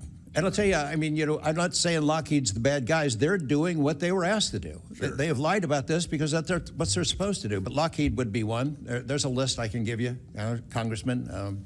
Some of the big ones, the usual suspects. Okay, thank you. Yield back, Chair Lady. Sorry for going over. It's all good. It's all George Knapp's fault. I now recognize Ms. Boebert for 5 minutes. Thank you, Madam Chair. Chief Wiggins, based on your training and operational experience, could the behavior that you witnessed, a transmedium object vanishing without a sound, be explained by any known technology that we possess or other governments possess? It cannot. No. And has any government agency debriefed you or any of your shipmates regarding the EOIR and radar confirmed UAP encounter aboard USS Jackson? No one has, no, ma'am. What was that encounter like when you brought that up? If you want to briefly summarize that, when you brought that to their attention and then you were not provided any follow-up, who was told and how did you feel when there was no contact back to you? As far as the actual incident happening, yes, or sir. the reporting level? Yes, Chief. It was within the event happening. My duties are to report to the tactical action officer on watch while we're standing watch. So tactical action officer was there. I made my report. I've not had any discussion outside of that day. There's been no communication to me or requests from me within inside of the military. But speaking of that actual incident itself, once the report was made to the tactical action officer, that's when I made the decision to ask the individual watchstander that was controlling Sapphire to be able to slew into the location. And that's what you see in the video itself, is when the watchstander is slewing in and kind of showing us what we're looking at. But outside of that, that's as far as the reporting went that I know of. Thank you, Chief. Just for the sake of time, Mr. Nucatelli, has RO, the Air Force, or the FBI ever followed up with you personally about the Red Square event? I did have follow-up by Aero, nothing with the Air Force. The Aero office updated me, I think, at least 2 times. They let me know that they were unable to locate any records, that the records had been destroyed by the Air Force. The Air Force is destroying all their police records every 3 years on a schedule. So you were informed that these documents were destroyed. Well, I have a Freedom of Information Act from the Air Force that states clearly that they destroy all police records on a 3-year schedule. Okay. So they were sitting on documentation, destroyed it, refused to question any of the lead investigators, anything leading into this investigation? Yeah, basically they destroyed all the police records. So you couldn't even call the Air Force and ask them if there was a vehicle accident in that time frame. So that's a big problem. We're losing data in real time. So we'll never be able to go back and track. I think our federal government has a history of destroying records. Thank you very much, Mr. Nucatelli. Dr. Borland, as a geospatial intelligence officer, have you seen classified data indicating UAPs operate in restricted U.S. airspace, and has that information been withheld from Congress? I have not in U.S. airspace. That is intelligence oversight, so I did not have domestic authorities. After filing your Inspector General complaint over retaliation inside the Pentagon's UAP office, did you receive any kind of protection or just more retaliation? Within the IG or Aero, ma'am? Either. Aero, they went after the staff member and classified everything, shut that down. The IG, to this day, I don't even know if my complaint's active. I know my attorney that represented me was very, very, very concerned. And the best of my understanding, I was determined credible, not urgent. And do you think that experience would suggest that the internal UAP investigations may be compromised? Possibly. I mean, it's so hard because this goes back to people doing the job they're told to do, and very few people are going to want to give up their careers, 20, 30-year pension, get rid of their kids' health care, get rid of their house. It's possible, yes. Yes, thank you very much, Dr. Borland. Mr. Spielberger, Do national security whistleblowers currently have any external appeals processes to challenge retaliation, or are they just stuck relying on the same agencies that they're accusing? Congresswoman, this is one of the biggest concerns that we at POGO have, basically around the independence of investigations and accountability for retaliation. Basically, yes, national security whistleblowers have to rely on internal administrative processes that go through agency inspector generals. There are some differentiations, but the bottom line is that they are forced to rely on protection from the same agencies and people who they are alleging retaliated against them. Yes, well, I thank you all for your bravery. We are out of time here. Thank you so much for coming forward, and we will do everything that we can to ensure that you are all protected. Thank you for trying to bring truth and transparency to the American people. Madam Chair, I yield. I now recognize Mr. Burleson for about 5 minutes. Thank you, everyone. It takes such great courage to come forward, and we acknowledge that, and I hope that you see that we are taking that seriously. And so very thankful for what you're doing today. I'm also very thankful for previous witnesses that have come forward. I see Matthew Brown in the audience. He courageously stepped forward and was as a witness. I encourage everybody to look and seek his testimony. I want to thank the people that came in our first hearing. Ryan Graves, David Grush, David Fravor. And in our second hearing, Admiral Gallaudet, Lou Elizondo, and Mr. Gold. And the many others that have come forward. We hear you, and it's time that we, enough is enough. It's time that we take action. Look, I'm not jumped to the conclusion that I believe that there are, aliens coming from another planet. But I'm open to that. And I think that it's our responsibility, especially when we're seeing that we have a government that is actively blocking information from us. Just last night, I tried to get an amendment onto the National Defense Authorization Act that fit in the germaneness of that bill to have UAP disclosure. And conveniently, it was named non-germane, mostly deemed by staff, not even an elected official. This is the kind of stuff that we repeatedly see. Last year, we were blocked by someone in House administration from being able to receive a full briefing from Arrow. So not an elected official, but someone in staff blocked us. And I've had it. Enough is enough. I want to cue up a video that I've been given. And as before it starts, I'm going to describe. This was taken October 30th of 2024. This video is of an MQ-9 drone tracking an orb, or this object, off the coast of Yemen. You'll see that another MQ-9 launched a Hellfire missile. You cannot see that drone. And so I'm not going to explain it to you. You'll see exactly what it does.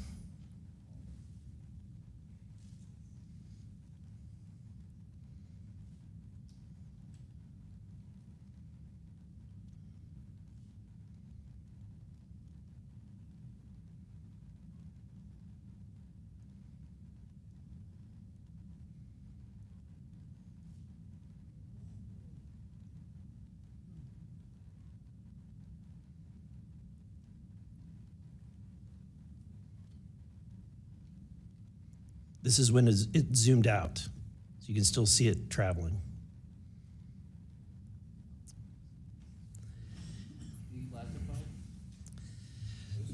So, Mr. Knapp, have you heard about events like this occurring?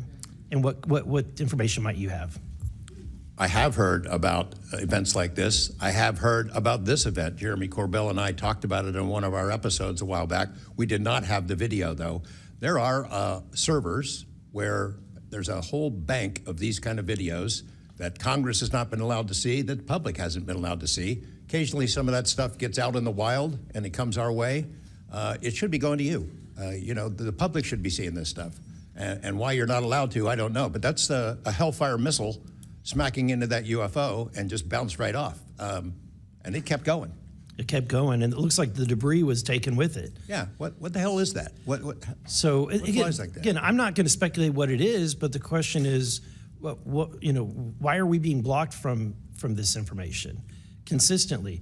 I want to ask this just question. How in the world, this is the document, I want to enter this in for the record if it hasn't already been entered, Madam Chair. The document that you provided on thread 3, this is a huge file. How in the world did you smuggle this out of Russia? Carefully. In your socks? And I don't think I want to be really specific about it because I might have to go back there and get some more sometime. Although, okay. No, that'd be crazy to do that. Well, I took the top pages off that were stamped with the security signature, and I carried them out on my person. But the rest of them I just threw in my suitcase and threw some caviar in there as a distraction as well, and hoped for the best. Otherwise, I'd be a citizen of Siberia right now. And you had, you reported James Lukatsky came to you with government possession of NHI craft and how they ultimately gained entry. Can you testify to the veracity of that claim? Dr. Lukatsky is an honorable man who served most of his career with the DIA, a very trusted, high-level rocket scientist and intelligence analyst who inspired the OSAP program, as I said earlier. And in full disclosure, I've co-written 2 books with him. He dropped this on myself and our other co-author out of the blue. And it took 14 months for us to get DOPSR approval for him to release 2 sentences on that. He said this craft, we had managed to get inside of it. It had no wings, no rotor, no tail. It had no fuel tanks. They didn't know how it flew or how it was operated. It clearly looked like it was aerodynamic, but he would not go further. He's a by-the-book guy, and until he gets clearance to say more about that, I don't think we're going to hear much more. But it's not ours. It wasn't ours. We didn't make it. We didn't know who made it and how it was built and how it operated. We've got at least one, and I don't know. I think that's enough confirmation that we do have recovered discs and materials. Lastly, Mr. Borland,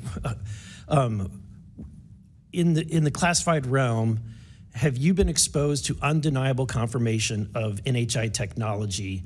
And then my second question is BAE Systems involved in any way with reverse engineering exploitation of non-human intelligence craft? Yeah, we're gonna have to have a conversation this skip for that. Whether I'm legally even allowed to answer that, and whether you're even allowed to hear it, sir. Okay. Again, you can sense our frustration. And so I just want to thank you for coming forward. We will continue to fight because, look, this is about making sure that this government belongs to the people and restoring the republic the way it was intended to be. Madam Chair, I also have further witnesses of courageous individuals. It was given to me by Dr. Stephen Greer, including Michael Herrera and his testimony. We have Roderick Castle and his testimony, Randy Anderson, his testimony, Stephen Digna, and others, 3 others, all saying similar things to what the witnesses today have said, and I would like to enter that into the record as well. No objection. Thank you. I now recognize Representative Lee for 5 minutes. Thank you, Madam Chair. I think we need to make sure that we don't get distracted by sensational stories only of unidentified anomalous phenomena and lose track of what the core of this hearing is about. This is all a perfect example of why whistleblowers are so important and why it's so important that we step up and protect them. With Trump, RFK Jr., EPA Administrator Lee Zeldin, and others committed to dismantling government and firing professionals who do dare to speak out against the threats this administration's disastrous policies create, we have to focus on protecting all whistleblowers, not only the ones who are reporting on UAP. I'd like to thank the whistleblowers who have agreed to come before the committee today and speak their truth. This administration's claims to care about waste, fraud, and abuse, and so often it is the whistleblowers who care and who are the tip of the sword fighting against the real waste, fraud, and abuse. One study found that whistleblowers expose fraud at more than twice the rate of third-party auditors. So, Mr. Spielberger, what are some of the best examples of whistleblowers exposing fraud and abuse in the federal government? Thank you, Congresswoman. Again, whistleblowers have played such a vital role across so many different issues. One prominent example goes back to the 2014 VA waitlist scandal. POGO actually played a very instrumental role coordinating with Iraq and Afghanistan Veterans of America. At that time, we received tips and whistleblower disclosures from over 800 different individuals talking about the VA subjecting veterans to extensive wait times in order to get the basic standard of care that they deserve. It certainly prolonged serious illnesses, even contributing to hastened deaths, and we were able to help shed more light on that issue, which I think just emphasizes the importance, even outside of the national security context. We are often still talking about serious issues and even life and death concerns. And unfortunately, whistleblowing can lead to serious repercussions and retaliation, especially in this vindictive and lawless administration. Mr. Spielberger, in the past, what kinds of retaliation have they faced, and what are we seeing today under the Trump administration? So we've certainly heard about a number of different examples of retaliation. One that I'd like to highlight that Mr. Borland referenced previously is retaliation through abuse of the security clearance process. That can have grave implications not just for a whistleblower, but also their ability to seek legal counsel and defend themselves against retaliation. And when we look at the past several months of this administration, unfortunately, we've seen a really systematic approach toward dismantling the nonpartisan civil service. We've seen the mass firings. We've seen undermining of independent agency watchdogs, mass firings of inspectors general, undermining the Office of Special Counsel, the Merit Systems Protection Board. Again, these entities that are meant to be independent and play a critical role in investigating whistleblower disclosures and ensuring that their rights are protected. Yeah. Thank you. In 1989, Congress passed the Whistleblower Protection Act and then broadened it again in 2012 to ensure that federal workers could feel free to come forward to their elected officials. And it's a good thing we did, because whistleblowers have played a more important role than ever since Trump has taken office. It was thanks to a whistleblower that we learned that DOJ allegedly put every single American's personal security information at risk by bypassing safeguards and copying all this data to an unsecure server. I ask unanimous consent to enter into the record a New York Times article titled, quote, "DOJ put critical Social Security data at risk," whistleblower says. Good to go. Thanks. We've had whistleblowers at the National Labor Relations Board reveal that DOJ minions may have shipped case files outside of the agency, possibly to help then co-president Elon Musk continue to exploit his workers. And last week, whistleblowers at the National Institute of Health came forward to say that RFK Jr.'s vaccine misinformation campaign had pervaded even the highest levels of the agency. Typically, whistleblowers have an inspector general they can rely on to investigate their claims and register issues with agency leadership. But President Trump has fired or demoted over 20 inspectors general. If I may ask one more question, Mr. Spielberger, can you explain how eroding the independence and capabilities of inspectors general further endanger these whistleblowers? Absolutely. So again, whistleblowers already face incredibly great challenges in coming forward under normal circumstances. And when we erode these entities that are expected and required to enforce whistleblower protections, fairly investigate their disclosures, it calls into question the integrity of their investigations and findings, whether they'll take whistleblowers seriously when they come forward, and whether we can trust that they will use their authority to enforce the protections of whistleblowers who do come forward, essentially whether they will continue in their role as an independent watchdog or basically become a lapdog for a current or future president. Thank you. And I will take no more liberties. I yield back. Thank you. I now recognize Mr. Crane for 5 minutes.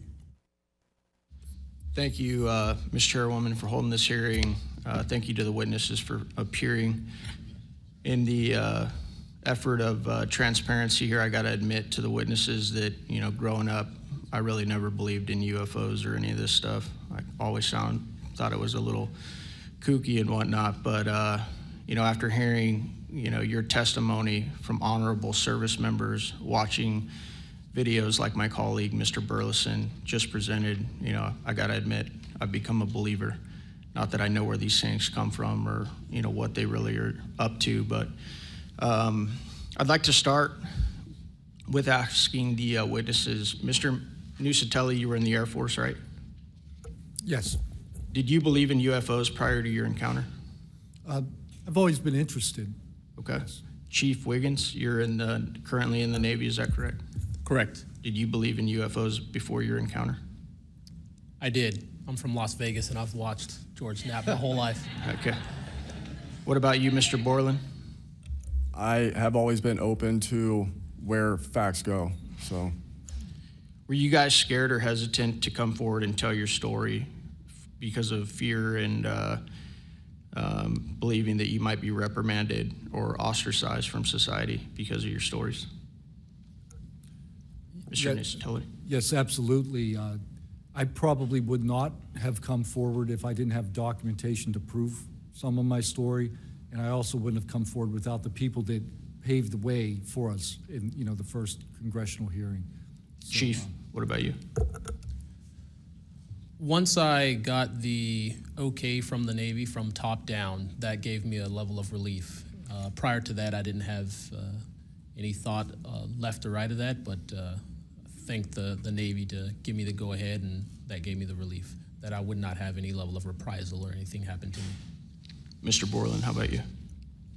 Absolutely. I mean, after I went through everything, it was pretty clear that I caused a major issue in the executive branch, so I did what I was supposed to do, and that's why I haven't spoken publicly. That's why I'm happy to be here.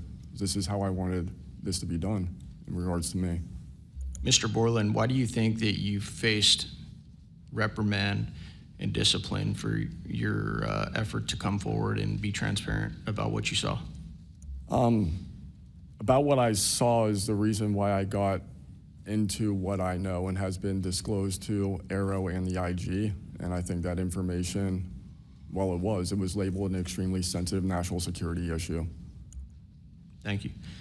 Mr. Knapp, I've watched many of your videos on Joe Rogan and other places. One of the big questions, I think, for many of us is why do you believe that the federal government refuses to be transparent about this issue? I think there's probably multiple reasons. At the start, when these things first started invading our skies in large numbers, we were scared. It was right after World War II, and we didn't know what they were, and they didn't want to panic the public, and that was probably a good call. Over time, I think the lying sort of became institutionalized, Flights over Washington, D.C. in 1952, they're seen, they're captured on radar, jets are chased after these objects, and then we get an explanation it was a temperature inversion. And those kind of lies have been told for a long time. What was told to me by an investigator from Congress, a guy named Richard D'Amato, who was sent after this story by Robert Byrd and Harry Reid, he came out to Nevada, tried to get into Area 51, did get in there, looked around, talked to people, trying to get to the bottom of it. He believed that this program, reverse engineering, et cetera, was had been moved inside these corporations. And he said, when this comes out, people are going to go to prison. And he meant people who were basically misusing legitimate national security funds, tens of billions of dollars, in order to keep this cover-up going. I also believe there's a legitimate reason for the cover-up in that there is undeniable connection of national security involved in this technology. If we are racing for it to master that technology against the Russians and the Chinese, which is what I have been told by Senator Reid and many others, then it is a race that's critical to our survival. There could be a form of disclosure, I think. Yes, it's real, it's from somewhere else, without revealing all the details that would allow someone else to have an advantage in the race for this technology. Thank you. Finally, I'd like to enter into the testimony a letter I sent to the DOD regarding the case of Major David Charles Grush, a UAP whistleblower who's been extremely helpful to this committee. Unfortunately, due to his participation in the disclosure of UAP, he suffered reprisal like the removal of his clearance, denial of promotion, and loss of medical retirement. I wrote the DOD on July 24th, 2025. on behalf of Major Grush, and I'm still waiting for a reply. I appreciate any help the committee can offer to get a response. Thank you. I yield back. Without objection, we'll be following up with the DOD after this hearing. Thank you, Representative Crane. I'd next like to recognize Representative Gill for 5 minutes. Thank you, Chairwoman Luna, for holding this hearing, and I'd like to yield a minute of my time to you. Perfect. My first question is to Mr. Knapp. Mr. Knapp, how do we know that the files that you obtained from the former Soviet government are not BS and just given to you as a disinformation campaign against the U.S. government? Yeah, it's a good question. So I shared some of them with the Senate Intelligence Committee when I first got back because that was requested by the Russians who shared some of that information with me. Secondly, I gave all of that material to the DIA through BASS, the OSAP program, sorry for the acronyms. Can you name names real quick? Sorry. At BASS or OSAP? Who did you give them to directly? I gave them to Robert Bigelow and to Jim Lukatsky. And they hired a whole team to go through them and retranslate them and analyze it, and they created a structure of how the UFO programs in the USSR and Russia were put together. They said they were real. The other person who said they were real is David Grush. Noted. Thank you. Representative Gill. Yep. And thank you. I'd like to yield the remainder of my time to Eric Burleson. Thank you, Representative Gill. Mr. Wiggins, Chief Wiggins, in your view, what mechanisms, such as internal protocols, witness debriefings, or cross-agency documentation, should be better established in order to ensure that such a credible sighting like the one that you have given are preserved and made available to oversight bodies like this? Thank you, sir. As a active duty Navy member, our mission is to carry out the ship's mission or the command's mission. And we, on a general basis, don't have knowledge of what to do when we see things like this. We just don't. We're there to do our mission and do what's told of us, right? So I think what would be important is giving active duty members a clear way of being able to report things like this to where it gets to this point. And ensuring that we have a standard level of understanding that there wouldn't be any level of reprisal or anything happening. Because, you know, I've been in the Navy for almost 24 years, but what about the sailors that have been in for 2 years that experience things like this? They're not gonna have the knowledge, or they'll probably be a little bit more fearful to speak up, being it that their career is just starting. Yeah, I want to commend you. You're the first witness to come forward that is currently serving, and it's recognized. And so I thank you. And your testimony is unbelievable. Let me ask this question: are you familiar with the Witness Protection Act that Representative Burchett has filed? I'm not too familiar, sir. Anyone on the committee familiar with it? It's fantastic. It's the language that we need. It's language that will protect whistleblowers from any kind of reprisal, and yet it's again and again blocked by this body in some way. Many a times it's being blocked not by elected officials but by staff behind the scenes. And the other bill, the UAP Disclosure Act, which was filed last year, Senator Schumer, who I cannot believe that there's a topic that he and I agree on, but he and I agree on this topic. He has sponsored it in the Senate. He put it on the National Defense Authorization Act last year. Remarkably, I can't get it on it was stripped out by the House last year, and I can't get it onto the bill leaving the House this year. Mr. Knapp, how far would that bill go to actually getting the answers that we need? Pretty far. I think that they're still going to have roadblocks. You know, the keepers of the secrets, the private companies that have been doing this job for intelligence agencies for a long time, are not going to cough it up. You'd have to force it out of them. And whether you can get them to admit that they have it or not, I mean, they're supposed to lie about it. They've been lying about it. More power to you. I hope it works. I hope it passes this time. But it's a daunting challenge to get them to open up after lying about it for more than 75 years. Yeah. And then finally, Mr. Borland, when you engaged with Arrow in 2023, you noted that their public statements did not match the reality that you and others had witnessed. In your assessment, what were the key limitations of AARO? You know, I would put it to you this way. The statement AARO has made is scientific evidence of extraterrestrials. Scientific evidence requires a scientific control. Extraterrestrial is an entity on another planet. The only way to scientifically prove extraterrestrial is we have to go to that planet, acquire technology, bring it back, and compare it to what we have here. So you're saying they won't let anything out because, or they won't come forward unless they confirm that unless they go to the planet and confirm where its origin is? That would be scientific evidence, yes. And by that statement, AARO found no scientific evidence of extraterrestrials is basically, I don't want to call it a psyop, but a misrepresentation, because we do have things. But making that statement is not technically a lie. It's a misrepresentation of the full truth. Thank you. Madam Chair, may I, just since we're on that topic real quick, how do we get to these other planets? How do we pass the Van Allen radiation belt safely? Good question for you. I cannot answer that for you. I would now like to recognize Mr. Perry for 5 minutes. Thanks, Madam Chair. I think I'll start with maybe Mr. Borland. So you have a clearance, right? You're in uniform, you have a clearance. When did you leave service? What year? I left in 2013, February 2013. Who was the president, if you recall? 2013 would have been President Obama, sir. Wasn't President Trump, right? No, sir. Okay, so you have a clearance, right? You're serving in uniform, you have a clearance. Yes, Your sir. story, you know, I think many of us are kind of picturing the scene. You walk out in the flight line, having a smoke, this event occurs.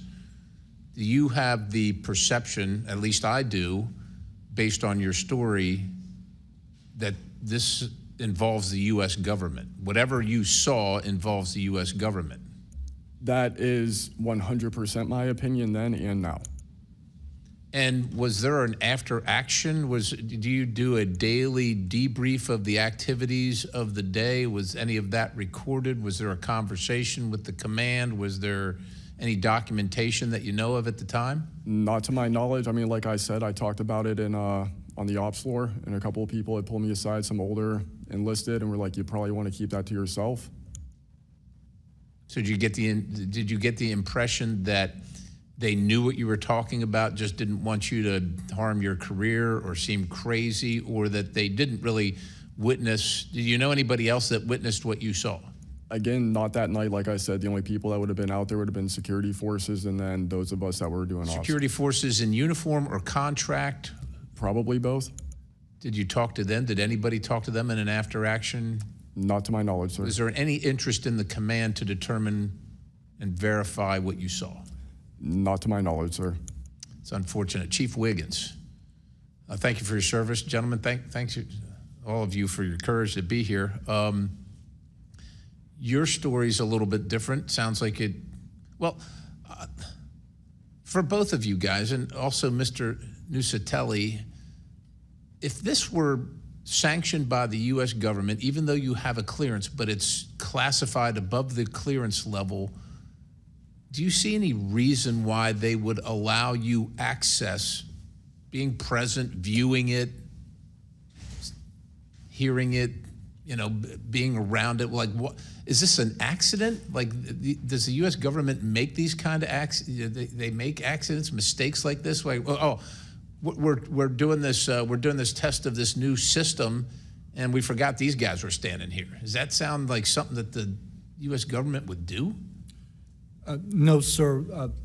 Some of the launches we were doing were like $5 billion projects that had taken like 10 years to develop the technology. And these objects were coming right up to the launch pad. So any kind of mistake, I mean, it could cause a catastrophe. Right. So it's very confusing why these objects would be operating in and around our bases or during training exercises. So it would lend you to believe that the U.S. government had nothing to do with whatever it is you saw. Correct. They wouldn't want it there because it would potentially interrupt the proceedings at the time. Was there an after action? Was there a discussion by your command? Was there an investigation? It's pretty significant activities that you were involved in. Was there an investigation that you know of? We conducted investigations in real time, right, and we document all the evidence, but as far as anything from higher up, I don't know if there was an investigation done. No information came down on what we should do. Were you ever interviewed at someone else's request? About that incident? Yeah, about the incident. I don't believe so. Do you think you find that odd? If something happens, you're around multi-million, maybe billion-dollar operations and launches of national security interests, very sensitive. There's an anomaly in the operation. The only person witnessed it, saw a UAP at Vandenberg at that time frame, that was interviewed was the one that witnessed the thing land. Why wouldn't, well, I don't know why I'm asking you, but it seems to me that we would want to interview everybody associated, even not associated, to find out if they were associated. Chief Wiggins, how about you? Was there an investigation? Was there an after action? Was there documentation on the incident that you were privy to? No, sir, not that I know of. And in my previous experience as an operations specialist, all operations that I've been a part of have been deliberate. So yeah, they're and deliberate operations. After the operation, you conduct an after-action review, or that's what the Army calls it. I don't know what I imagine the Navy has something similar to determine your weaknesses, your successes. Did you do that in regard to this incident? No, sir. The Navy calls it after-action reports, and not to my knowledge was there an after-action report of this incident, sir. It's unfortunate. Thank you, Chair. I yield. I now recognize Mr. Biggs for 5 minutes. Thank you, Madam Chair. Thank you to the witnesses for being here today. I'll tell you that today's testimony should alarm every American, no matter their views on UAPs. This isn't simply about UAPs. It's about government integrity, responsible use of taxpayer funds, and Congress's constitutional duty to oversee the executive branch. I've heard evidence of critical information hidden in special access programs, off limits to virtually every elected representative, and certainly to the public. Credible witnesses report retaliation for speaking out. These are clear attempts to silence those who are exposing the truth. We must protect the whistleblowers. And decades of government disinformation have eviscerated public trust. So this isn't a partisan matter, it's a constitutional matter. And when you talk about the VAs, Mr. Spielberger, and all the problems that they had, the hub of that was Phoenix. And they went after the whistleblowers there, and that was under the Obama administration. So it doesn't matter which administration, which party, both parties have got to come clean, particularly on this. So if the government thinks it can hide the truth and punish those who speak out, Congress has to keep pushing until the facts, whatever they are, wherever they lead, come to light. I'm going to go to you, Mr. Knapp, first. You've interviewed numerous UAP whistleblowers over the years. Question is, how do you verify their claims before deciding they're credible enough to report on?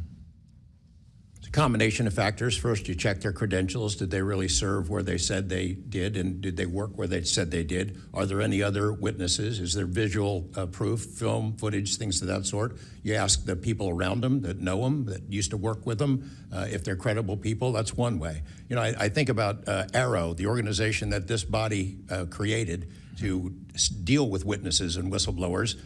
I hope I'm not taking too much of your time here, but they invited people to come forward, service members who knew, saw things and had experiences. And I can tell you that the people that I have talked to who went through that are deeply disappointed. There was a guy named Bob Jacobs who was a lieutenant attached to Vandenberg in 1964. His unit would record missile tests. They recorded all of them. On one of these particular tests, a UFO comes out of nowhere, zaps what looks like a laser beam at what would have been a nuclear dummy, a nuclear weapon, and disabled it. And he is called into the commander's office. Two guys in suits clip that film footage out that shows the UFO, and he's ordered to never talk about it. He comes forward to Arrow. He heeds the call, thinking he's doing his duty as an American to tell that story, and they completely dismissed him. They made up a story that they had tracked down the original footage, and there was nothing like that in it. Well, there was no original footage. It had been taken away the day the footage was recorded. He's deeply disappointed. People like Bob Salas, who had worked at a nuclear ICBM base, who saw UFOs flying over the base and these missile silos were taken down. He went to Arrow too and was completely disregarded. It almost looks like Arrow operated as a counterintelligence operation to get people to come in, tell their stories, and then discredit all of them. I can't imagine that any whistleblower or witness will ever go to Arrow again because of what happened under the first director, who's now long gone, but still seems to act as the spokesperson for that organization. And I would say, Madam Chair, maybe at some point we need to really dig deep into Arrow, and I would encourage us. Oh, I'd be happy to send maybe a subpoena to Mr. Kilpatrick. That'd be fun. Mr.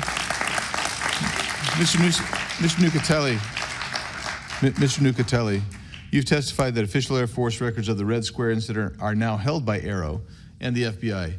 Has Congress or you been denied access to those records, and on what grounds would we be denied access, you or us? No, the records are unclassified, so okay, provide them.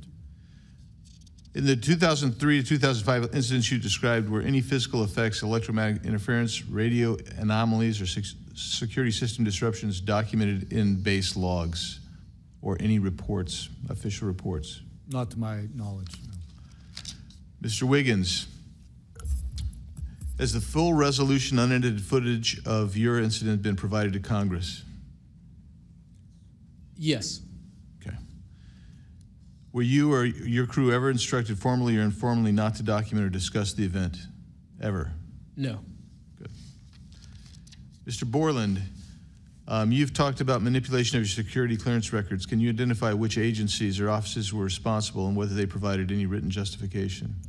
I can do that in a skiff, sir, 100%. Because of being a part of a multi-agency special access program, I cannot give those publicly. So I'd encourage us, Madam Chair, to have that skiff meeting if we can. And then, Mr. Borland, again for you. You testified that you withheld certain sources and methods from Arrow due to mistrust. Can you give us some specifics that led you to believe they were misrepresenting the truth? Well, as I said already, what I said about scientific methods, scientific control, extraterrestrials, I mean, I know what I've seen, I know what I know, and I know it's true. So any agency that's going to go public and try and manipulate the public perception of this subject in such a way that is negative when I know the truth about it is why I had extreme reservations with it, and also what I've been through and other whistleblowers and people in the know about this subject have been through. So, Madam Chair, thank you for letting me wave on. I think the key thing there you talked about was manipulation of message, manipulation of narrative. That is really the problem with this entire the system that we've seen since you've started these wonderful hearings, Madam Chair, and I thank you so much. Thank you, Representative Biggs. The chair would now like to recognize Mr. Begich for 5 minutes. Thank you, Madam Chair. First question, Mr. Borland, earlier today you mentioned that in a skiff, you would be able to discuss whether a member of Congress is actually legally able to access certain information. Under what authority would a member of Congress be restricted from accessing information on this topic, even within a skiff? I would suggest reaching out to Director Gabbard and speaking with her about that. I'm hopeful that this goes back to the executive branch and who even has authority. Unfortunately, I can't give you a 100% solid answer because I don't even have that knowledge. Next question to George Knapp. What is the estimated annual budget, your view, for the program for investigating or reverse engineering UAP-related technology, including official, misappropriated, or black budget funds? I wouldn't have a clue. I don't know of any person that's ever seen it. Does anyone on this panel wish to address that question? Okay, moving on. Are any of you willing to name specific gatekeepers within the root cell of the UAP-SAP Federation?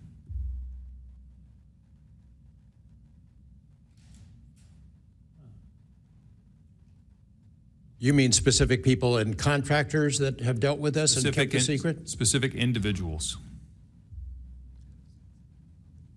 Well, one of them was named Dr. James Ryder at Lockheed. But, you know, again, to emphasize, I don't fault these contractors for doing what they were asked to do by our government. They're supposed to lie if people ask about it. And the intelligence agencies who gave this stuff to them, CIA, I think primarily, told them to keep it quiet, and they've done that. And I suspect that they'd like an off-ramp, that they'd like some help with figuring out this technology at some point. And this is, again, available to anyone, is there a security classification guide for UAP or NHI?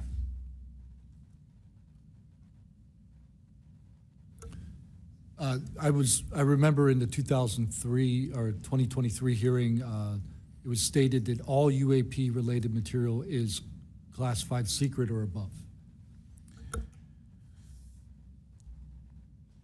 I have a name for you. Go ahead. Glenn Gaffney, CIA. Glenn Gaffney, CIA. Another question for you, Mr. Knapp. What is, in your view, having investigated this issue for so many years, what is the long game with respect to disclosure of this information to the public?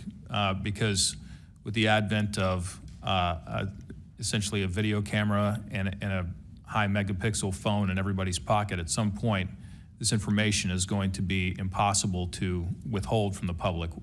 What do you think is the long game here? Well, the secret's out. I mean, how many videos have there been already? You know, videos that are leaked from within the military and intelligence agencies and contractors and censor platforms. It's out there. But they have the high ground. The people that don't want us to take it seriously dismiss it, discredit the witnesses, come up with a cover story. I mean, it's been out there a long time. The public senses that it's real, and the people in authority dismiss them. It's a game that's been going on a long time, and I don't think they're ever going to release it. I think that there's an attitude among the people that have been involved in this for a long time that the public doesn't deserve to know, and that the public probably can't handle it, but they can. Final question, again, this one's open to anyone who'd like to answer it. Describe your understanding of the org chart or lines of control within the executive branch with respect to these topics.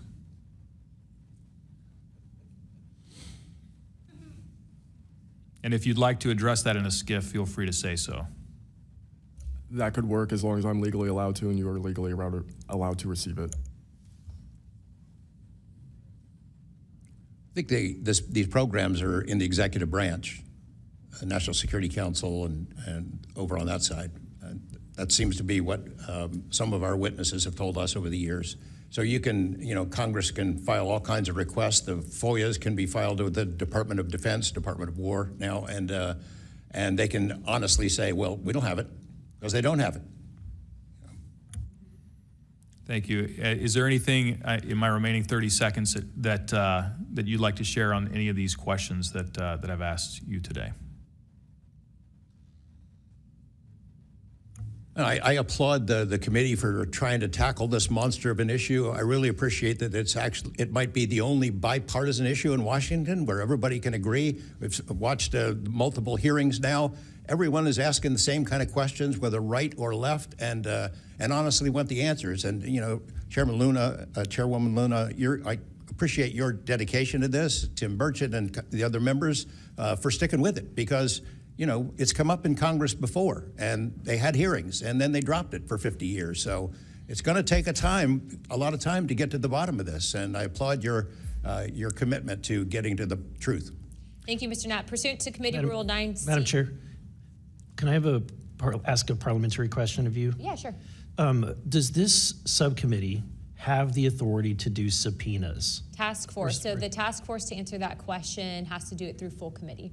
Okay. So, and also in regards to immunity, which to Mr. Borland's point, we are going to be doing a motion to ask for immunity for you and a few other people to come into a skiff and tell us what you know without being subject to the Espionage Act, et cetera. Thank you, ma'am. So that's just kind of an update. But as a task force, because we are not a full subcommittee and there are certain authorities that haven't been granted to us, probably because they don't want us to have it. But there are ways to work around it, so we're kind of figuring that out. Pursuant to Committee Rule 9C, the majority and minority will have an additional 30 minutes each to ask questions of the witnesses without objection. So ordered. With that being said, if you guys want to jump in the queue, I know Representative Crane, Burleson, and likely Burchett have a few more questions. I'll just start out with two, and then I'll pass the buck to Burleson. Burchett, do you have anything? Yeah. Burchett and then Crane. Just real quick, Mr. Knapp, and short answers, please, because of time. How much of these alleged Russian crash retrieval documents have already been physically out there? So, I mean, percentage-wise of the documents that you submitted to Congress, what was public already and what was not newly released? Maybe 1%. Okay, so the rest of it should be predominantly new information. Yep. Also, can you just elaborate real quick? I know you had, I think, mentioned a Thread 3 program, but also alleged in those documents, I got through maybe half of them last night. There's a lot, and I don't speak Russian, contrary to what my people might allege. What does the Thread 3, was there any specific programs that existed within the Soviet government or groups to specifically investigate this by name real quick? It's a number. There's a number in those documents I gave you. There was a larger program that actually had 3 sub-programs that was, Thread 3 was the name I got, and then the DIA guys who looked at it figured out there was a much larger organization. And it's listed in those documents? Yes. Okay, thank you. Real quick, I'd like to ask the committee to replay that video that Burleson had played earlier. I want to ask every witness here, specifically ones that have sensor training or have been able to recognize some of this movements real quick. So if you guys can please roll that real quick.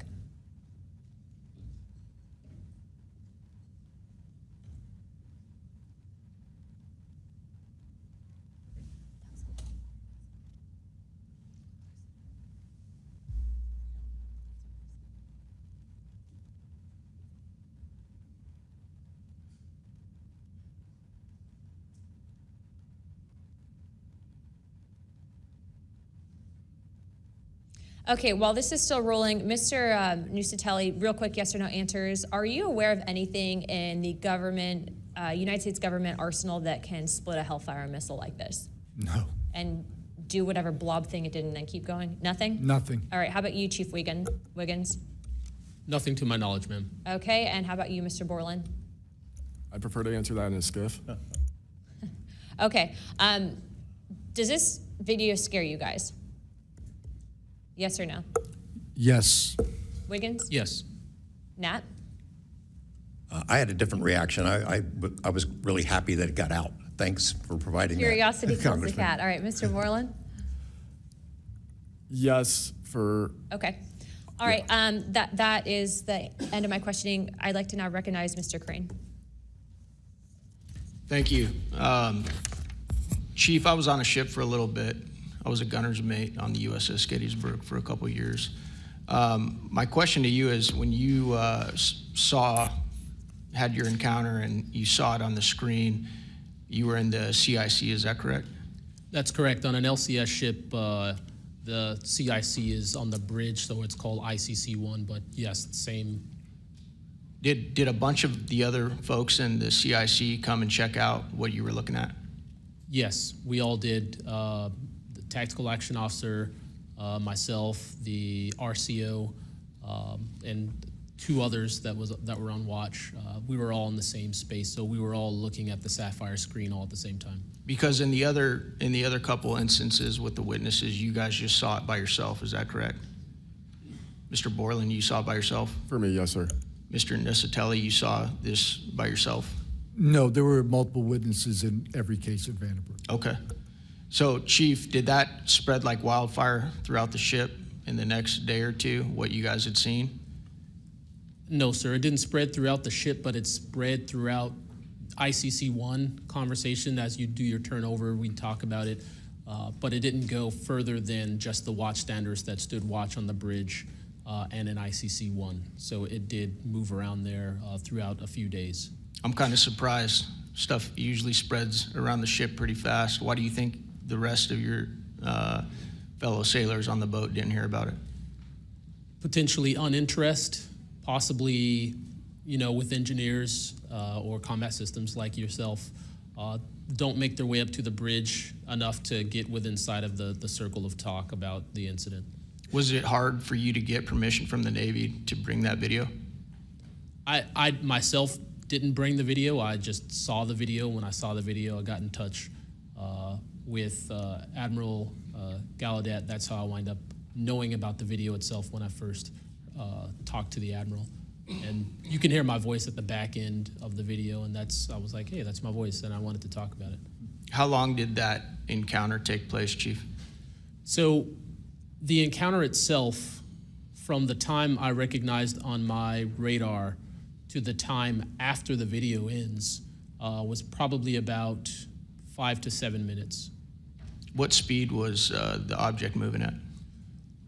When I first witnessed off the port bridge wing the object moving out of the water, what I thought was originally just a light on the water, something on the horizon, and surfacing and going into the air, I then knew it was an air contact. But as an air controller myself, I started thinking and going through kind of like my checklist in my mind. Could it be a helo? But it's not blinking lights.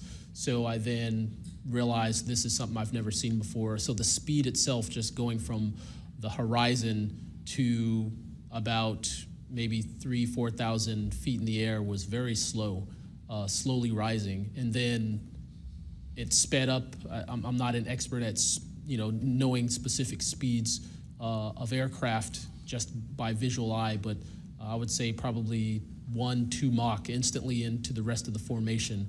I didn't notice visually with my own eyes the other 3 objects until I went back to my radar and also utilized Sapphire to see that in fact there were 4 total.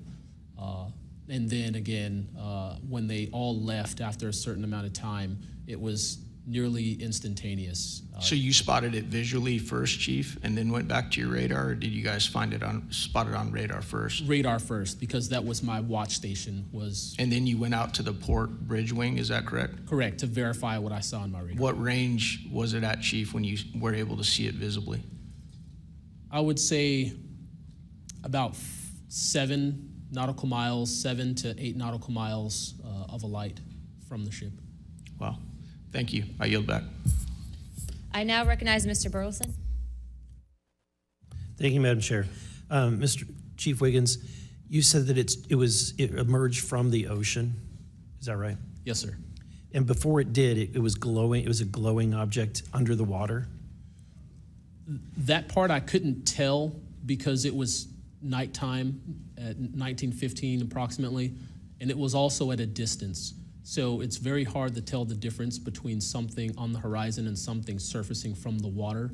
My personal thoughts after seeing what I saw is that it did in fact come from the water, but I don't have visual evidence showing exactly, that it did in fact come from the water. But I had to go through my process of elimination and try to figure out, was this a ship on the horizon just showing its lights at night, but to see it surface, then it made me question, okay, where did this come from? If it's flying and it's not a drone or anything like that, where was its origin? Where did it start?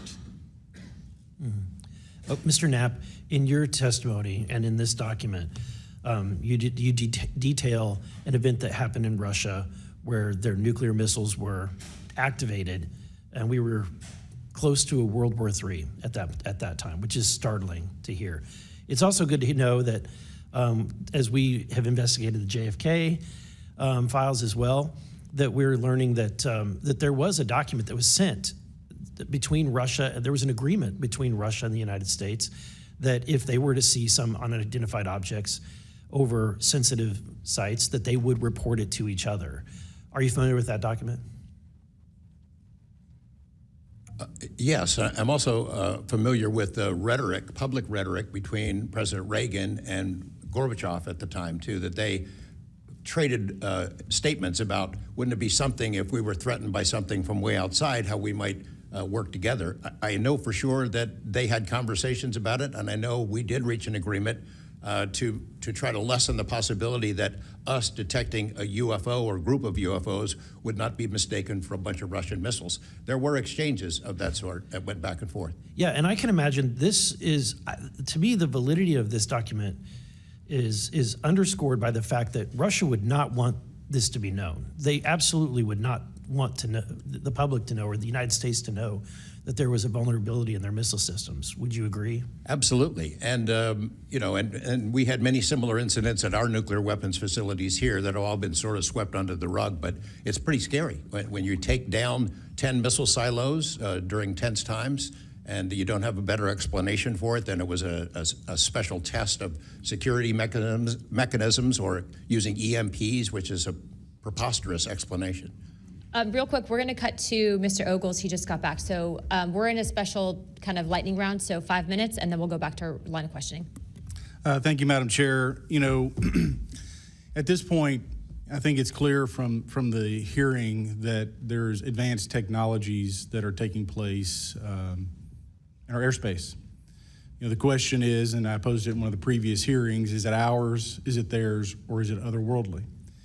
There may not be a silver bullet at the moment, but when you look back through the hearing and the evidence that's been presented, if you're going to point the American people to one piece of evidence to start their journey on this topic, what would you suggest, sir? One piece of evidence, I would start with this hearing, in the first hearing. There is no evidence. But is there a specific, exactly, but is there a specific evidence or footage or document that you think lends extreme credibility to what we're discussing today? I would say this new video we're seeing today is exceptional evidence that we're dealing with something. With the kinetic? Yes. Mr. Wiggins? Sir, I'd have to say that if just the average person here in America looked at absolutely everything that has come across television, the internet, etc., you can't tell yourself that 100% of what's being recorded is fake or false. You have to, at some point, understand that there's something else out there. Well, I mean, and you bring an interesting point. You know, in the law enforcement community, anytime you're conducting an investigation, you're always looking at the totality of the circumstances. You're looking at all the evidence and how they piece together. And so that would be my, advice to the American people, that this is a journey that is just beginning from a congressional perspective, but you have decades of data, some of it not real, much of it is, but thanks to Chairwoman Luna, we're now presenting this to the American people. And I think this latest video from Mr. Burleson is something that should get everyone pause. When you see the 3 orbs that drop, was that in a defensive posture, or is that in an offensive posture? And what capabilities did those orbs have that we, quite frankly, may not have? Mr. Knapp? As I mentioned at the beginning of my remarks, what hooked me on the story was the paper trail, these documents that shouldn't exist. We've been told for decades, over and over, there's nothing to it. It's not a threat. You can go about your business. And then when FOIA becomes the law of the land, thousands of pages to the contrary leak out. There's a memo by General Nathan Twining in 1947 when the country was being overflown by dozens of UFOs, hundreds of UFOs, in which he said, look, this is not visionary or fictitious, it's real. These things are craft. They're not ours. They outperform anything we've got. I mean, if you follow the paper trail of documents that they wrote before the military got wise and realized that FOIA really exists and changed their tune and not put things in writing, it spells it out pretty clearly.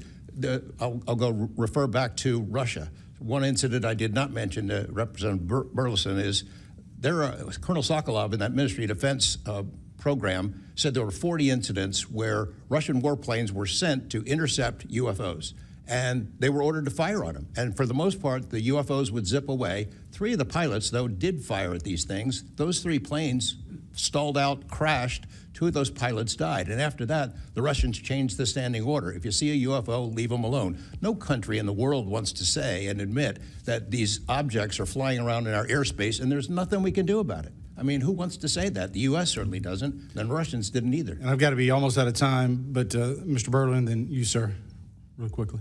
Yeah, to be honest with you, I think Bob Lazar, and not for the reasons that most would talk about, mainly because Bob Lazar was immediately discredited. They said he never worked where he worked. They said he never did what he did. But yet Bob Lazar showed up with a bunch of friends and a video camera and was filming these test flights in the middle of the desert. So clearly he knew something. Madam Chairman, if I'm out of time, I yield back. Thank you very much, Representative Ogles. I'd like to go back now on our lightning round of questioning to Representative Burchett and then Burleson. Burchett, always number 1. That's what I should be.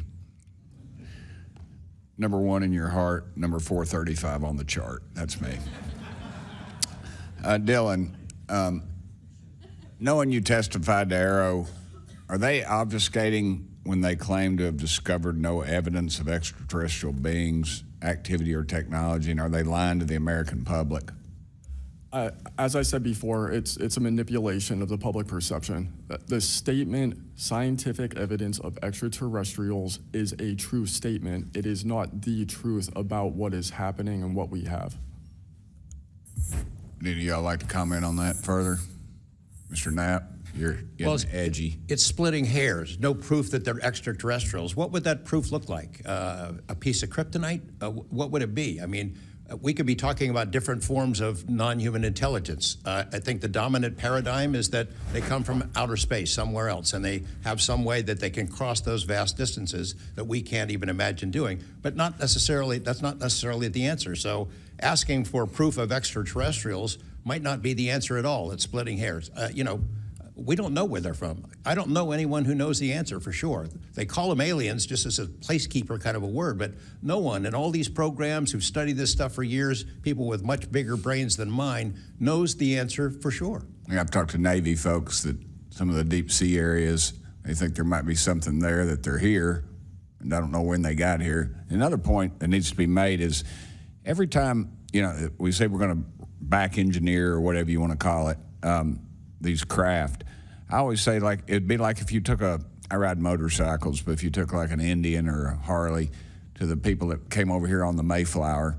you know, they'd see a bright, shiny object, they might polish it, you know, they might get it started. I doubt they could. They couldn't work on it. They couldn't put fuel. They wouldn't be able to have the capability of putting fuel in it. I just think that's, you know, we're scratching at something that we don't have any knowledge of, and that's why it's just taken so dadgum long. But they do know, the first one that cracks that code, it's over. I mean, it's energy, it's power, it's everything. And I worry too that in the wrong hands that they do that, they keep it from the rest of us because they're so invested in whatever energy sources we have here that their billionaire buddies are going to profit, and they can't retool because they know once it's out on the internet, it's over. And so I think there's a lot of things going after it, and I think that's why the move to discredit folks is so rapid too. I think, you know, they point to them and they put the dogs on them, and it disgusts me. There's a price to be paid for that too. The Russians and Chinese are trying to figure this out as well, but they don't have the same kind of stigma. They tell their best scientists and engineers, get in there and work on it. And they've been doing it for a very long time, might have a head start on us. Here, we don't have our best scientists and engineers working on it because they've been told it's nonsense. The stigma is very real for people like that. I agree. Yield back, Chair Lady. Thank you. I'd now like to recognize Representative Burleson. Mr. Nucatelli, when you heard the testimony of Mr. Knapp talking about these missiles were shut down or turned on in Russia, does that remind you, when you hear these stories, it's got to remind you of the event that happened on your base? Absolutely. There are many accounts of incursions of this type taking place. I believe in the 60s we had a similar incursion in New England, and same thing happened. There were these objects coming over the base at low altitude, 200 feet over the base security police, and they were scrambling fighters, and then the objects would just fly off, and that went on for weeks. So the historical record has laid out that there's a pattern, that our installations are visited by these craft. You know, they come in and do whatever they're doing, and then they leave. And we don't know how to respond. We don't know how to protect the installation.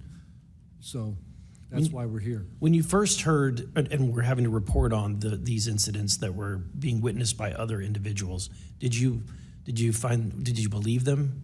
Did you yourself believe it would be true until you saw it? Yeah, these are people I've worked with for years, deployed with.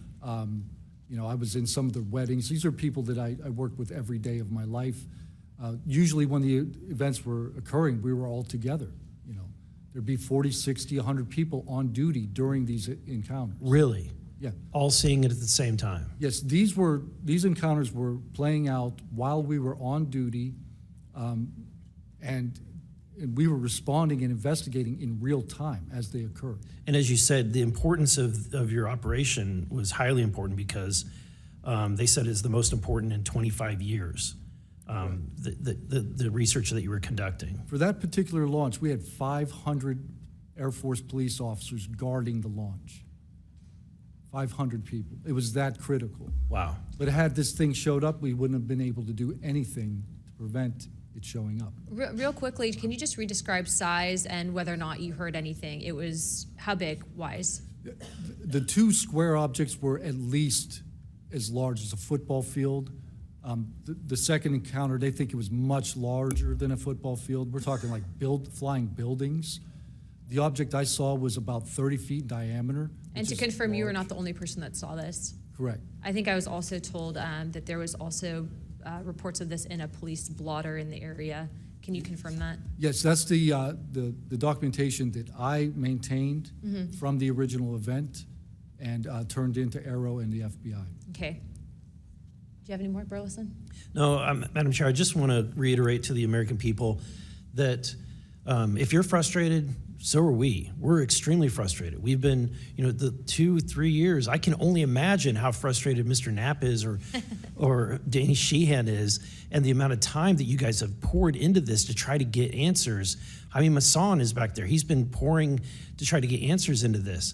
I hope that you all see that we're committed to this, and we're going to be scrappy about it. We may not have the direct authority, but I can assure you, Representative Luna is about as scrappy as it gets. I wouldn't want to scrap with her. But that being said, I think that if the American people want to see answers, we need to action. We've had the hearings. It's time to take action. It's time that we pass Tim Burchett's Whistleblower Act. It's time that we pass the UAP Disclosure Act. And I think that we've had a lot of talk about this. It's time for action. Thank you, Burleson.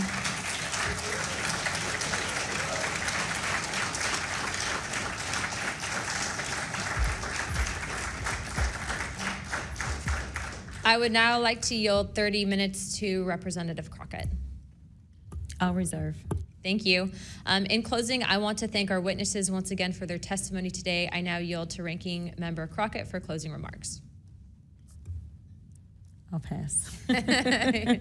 No, I just want to say thank you so much to each and every one of you for being here today, for staying committed to this, and for your courage.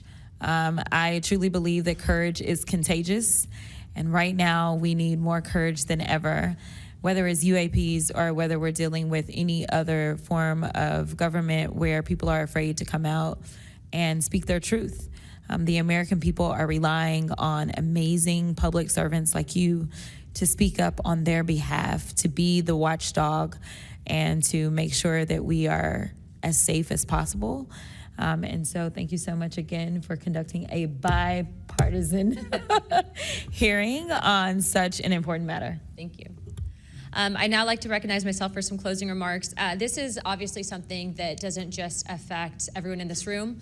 I can tell you that specifically for where I represent in Pinellas County, Tampa Bay, and Florida as a whole, there's many sightings, many questions, people reporting this, but I'm not the only one. I was also told by Representative Biggs, as well as our great representative from Alaska, that these are not isolated instances, and so it does give us reasoning to provide investigative inquiry into these topics, but also I would also like Mr. Spielberger, if you could actually review and see if your organization would endorse the Whistleblower Protection Act that Representative Burchett has.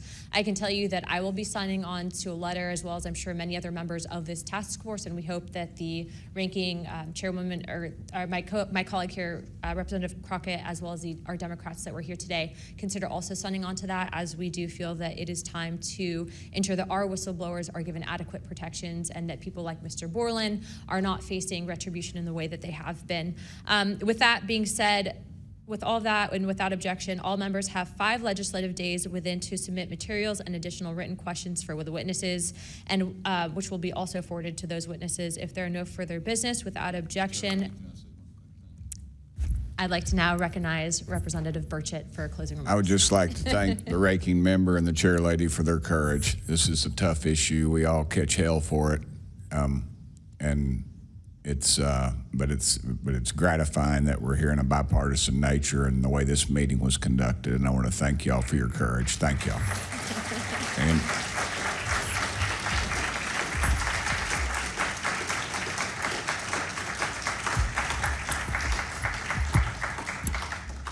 without objection, the task force stands adjourned.